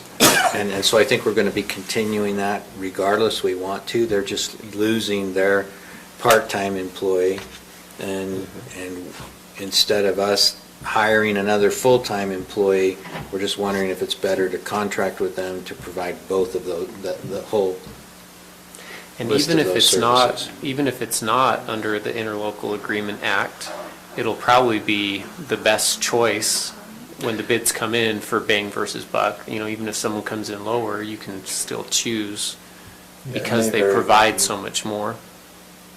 I mean, if that's the preference of the commission to do an RFP, then we'll do it. I don't want to What are your push against preferences? that. But, and if we have to, we should do it regardless. But I would look at the DATC to see if they fall within that, and then we can, but if you want to do it regardless, then let's just do an RFP. Or are they under state procurement? I don't know if they would fall under something like that. I don't know, I wonder if. I don't know they either. Yeah, I don't know. This isn't a service that I believe they generally provide to other entities. You know, it's. No, it's what they're trying to do is they're just trying, because we're all interrelated, everything that we're doing, and we've been trying to do a bureau of some sort where we can have the tourism all be in a location. This here was just to help, I mean, they have the employee quitting right now, the part-time employee. And so they were just thinking of this as possibly a solution to put everything in there and to house our person in there as the person that is also over the the Davis Tech stuff, the BRC stuff, the chamber, the economic development, and I mean, they take care of all those items besides being the tourism. I think it's a good idea, and I like the proposal. My personal preference is to do an RFP and I think see we what ought to proposals too, we because get. we've had other people interested, and I think we ought to look at it that way. I just think it's a fair thing to do. It's kind of, I mean, it's kind of like my assignment of in my portfolio of being over purchasing. It's like it doesn't exist really, you know, because it would have been nice for them to come to me and say, here's the bids, you know, and what should I do? And I talked to Brett and things like that, and we would have saved ourselves a lot of problems with that kind of stuff. And it would totally take away the nepotism of if somebody's related to somebody and they issue and say the go-ahead and they're related to them, then we have somebody that's mad and sues us, you know. So I'd rather go through the proper way, and I don't know if that's even the proper way. I really don't know what my assignment is under that, to tell you the truth, because I've never really had anybody come to me and say, this is over $5,000, what should we do? One idea is the proposal too. I think you have the ability to not only ask for costs and what the rate would be, but also experience and qualifications. Right. You can put in there what you're really looking for, and it'll help narrow that field down also. So did you, in the RFP, do we want to put in there to take over other functions, or what? Because I've already got the RFP ready. You guys have seen it for the tourism DMO director. I mean, it seems to me that if an entity wants to provide other services in addition to that, then perhaps that just strengthens their application, right? Okay.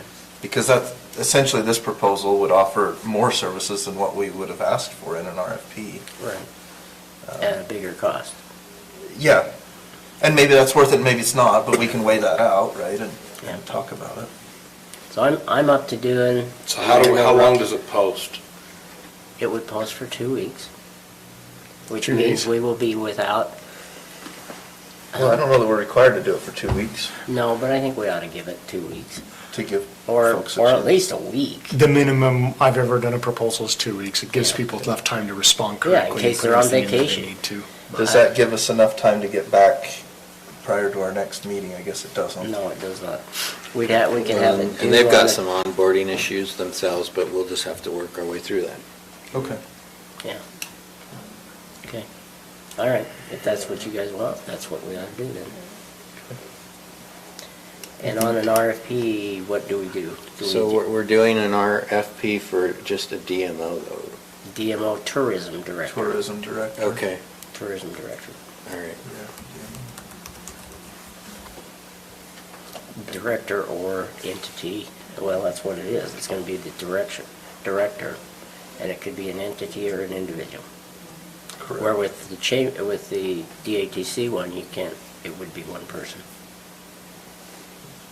So, Well, there'd be one principal, a person But- assigned to but work with there's us, but. support but you've- staff as Yeah, well. you've got the support staff of DATC. Which is why I think their proposal is strong. Yeah. There's a lot more to that, so. okay. So we will be without a tourism director and DMO at the 1st of March. And only because we set it up that way. And Unless we extended it. unless we extend it another month. Okay. So, Which I would propose to do. okay. Fair enough. All right, that's fine with me. I would like to keep going with what we got started. Yeah, we've It's started hard some to build momentum. momentum and you just drop off. It is, agreed. Anything else, Commissioner McConnell? No, YCC, we authorized a payment in December or January, and they hadn't received it, but I've followed up, and it'll happen now. Okay. I don't know what happened. The CARES Act funding item, is that what you're talking about? No, it was just our regular. Oh, okay. the Did they get the regular CARES annual Act one then too? contribution. Or have they asked for that? They It was, asked for CARES we Act. bumped it up to 7,500 from. Yeah, Yeah. yeah, that's our annual payment to them. So that just got dropped, I think, in the transition. Gotcha. Okay, perfect. May I ask another question? Sure. In the past, did we provide lunches for the VRC when they have those 5-week courses? We have provided funding for that in the past. All right, thank you. They've asked for that again. I've asked for it again. Yeah, we have done that in the past. That was back when we had the BEAR grants, and we used to get funding for doing visits to the, GoEd would pay us to go visit businesses, basically. Okay. And so we would get funding from that and we'd pay it out of that. But I would assume we would just pay that out of our normal economic development funding. Okay. All right. Okay. Good question. Okay, I do have 2 items. One is the fire department is going to be doing some training with, I believe it's the Utah Fire Association. They're going to bring a trailer up and do some in a facility training kind of thing. They've asked to use the fairgrounds parking lot this Saturday to do that. Just wanted to confirm that nobody has an issue with that. Okay, seeing none, we'll give them the go-ahead on that. Don't call the fire department if the smoke's coming up at the fairground. They will still be answering calls, but They'll already be you'll there. you'll see smoke at the fairgrounds, that's why. And then the other item is, I got an email, sorry, what was that? Hope it's a burn day. Yeah, because it's not a burn day if you look at the sign up there.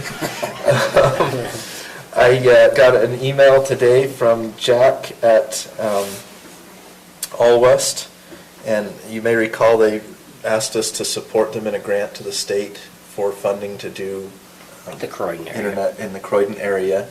They received confirmation that that has been approved. In fact, they were one of 5 groups that received approval. So there's one in Morgan County, one in Box Elder County, and a couple down south. So the state is giving $508,000 to All West, and All West is chipping in another $169,000 to do that project. So that may help in your Well, internet. that's what we've already done. We went Of through. course, to get up a little further. Well, it's another 12 miles up Yeah. there, and the cost would be $1 million. Yeah. It's And so, it's not I don't know cheap. how we can even help with that, but Okay. I'm hoping we can get enough broadband grants to do it. Awesome. Commissioner Anderson. I've got a couple items also. I talked with Wasatch Civil, I've mentioned this to a couple of you, but Wasatch Civil about their county engineer, they have a landscape architect on staff. I haven't got a response, and it's been about 3 weeks, so I might put this out to RFP also, but we've discussed in our recreation department of getting an RFP for master planning that the county property there by the pickleball courts, and master planning that for recreational use and what that would look like and what that would cost. So working on that, and then also working on the agreement with the school for our recreation board. We haven't met for 2 or 3 months, and but we've been in discussions with the school, with Lydia, with their attorney, just making sure we get everything in this agreement, and once we get everything in there, we'll bring it before, send it before the commissioners for any comments you guys might have on that. She sends her daily schedule, and it's good. I mean, I like to see it. I like to see how much she's working and where she's at, and time in office and what she's doing. She worked hard at it.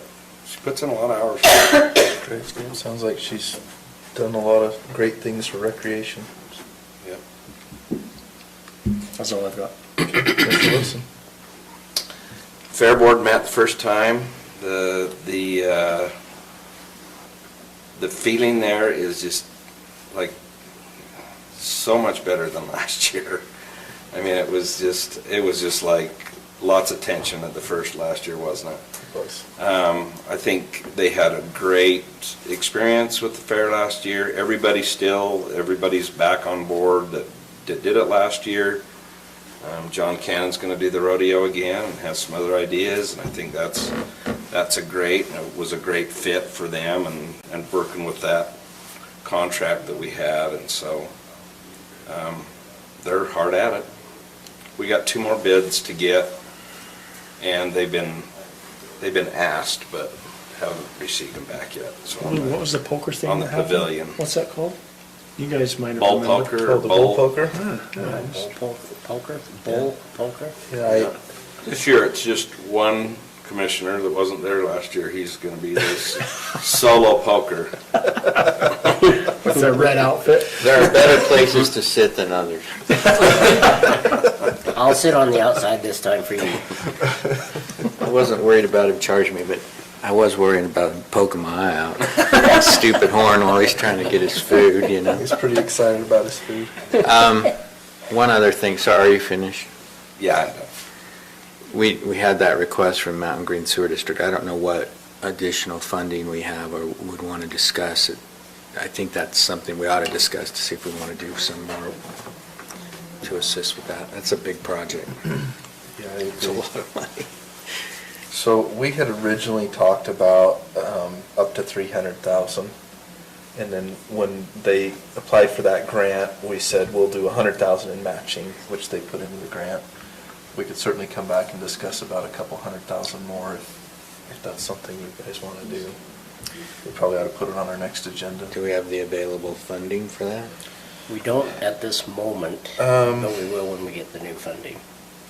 We've already spent the half at one point. I think we did, according to what you were telling me and what I looked at. I don't think we haven't, because we allocated 500,000 towards the sheriff's department. Right. But that's for salaries over the next 3 years, Yeah, so we so we won't. do have some. So we have the cash on hand, we could do it now if we wanted to, although my suspicion is the Mountain Green Sewer District wouldn't be ready for that cash immediately either, if we told them, we'll give you 200,000 more next year. July, I think that right? would be fine. Yeah, It'd be in in July July. would be when we'd get more. So yeah, 4 or 5 months out. Yeah, as long Yeah. as, I think if we commit it to them, that'll be 7 But days. we should have and we can confirm with Leslie, but we should have the cash in hand to do that. Because like I said, some of those things that like the stuff for Garrett's office and the stuff for the sheriff's office, those are going to come out over time. They're not all up front, even though we've already approved those up front. Yeah, I just say, it affects a third of the county residents, Well, yeah, And it I agree. qualifies directly, and I just think that's a good use. One other thing that's happening, as far as from the state, the Appropriations Committee, I don't know if you guys have heard this or not, but they're going to be going out, they're actually have appropriated, and if it's all passed, they're appropriating out 50 million more for the ARPA match. So for those entities that have already applied, they will be looking at them first. Put back in the pool. Considered before they go and say requesting new ones. And so that means the water project for the city might be needed also. So we may need the funds that we committed to them if they need it, if they get that. Okay? Just to let you know that that is occurring. If it's approved by the whole legislature. So. And I did, sorry, another quick thing, talked to Kerry this morning, he basically said, I don't have an update, but we're working hard, everything sounds positive. When I was at I think 4 of the 5 of us attended the Lincoln dinner, and I know President Adams mentioned that when I talked to him anyways, so. Yeah. It sounds positive going forward. Very good. We're going to need candidates for the Conservation District. Okay. So be thinking of it, and I'll put it on the agenda for next time. Do we need to send out a public notice for candidates? We do. Okay. So, We did for the last one, so we need to send a public notice out requesting candidates for the Conservation District. Maybe we can give her a copy of that so she knows what to put in that. When did you send it? When did you send it? I didn't. Okay, anything else? Nope.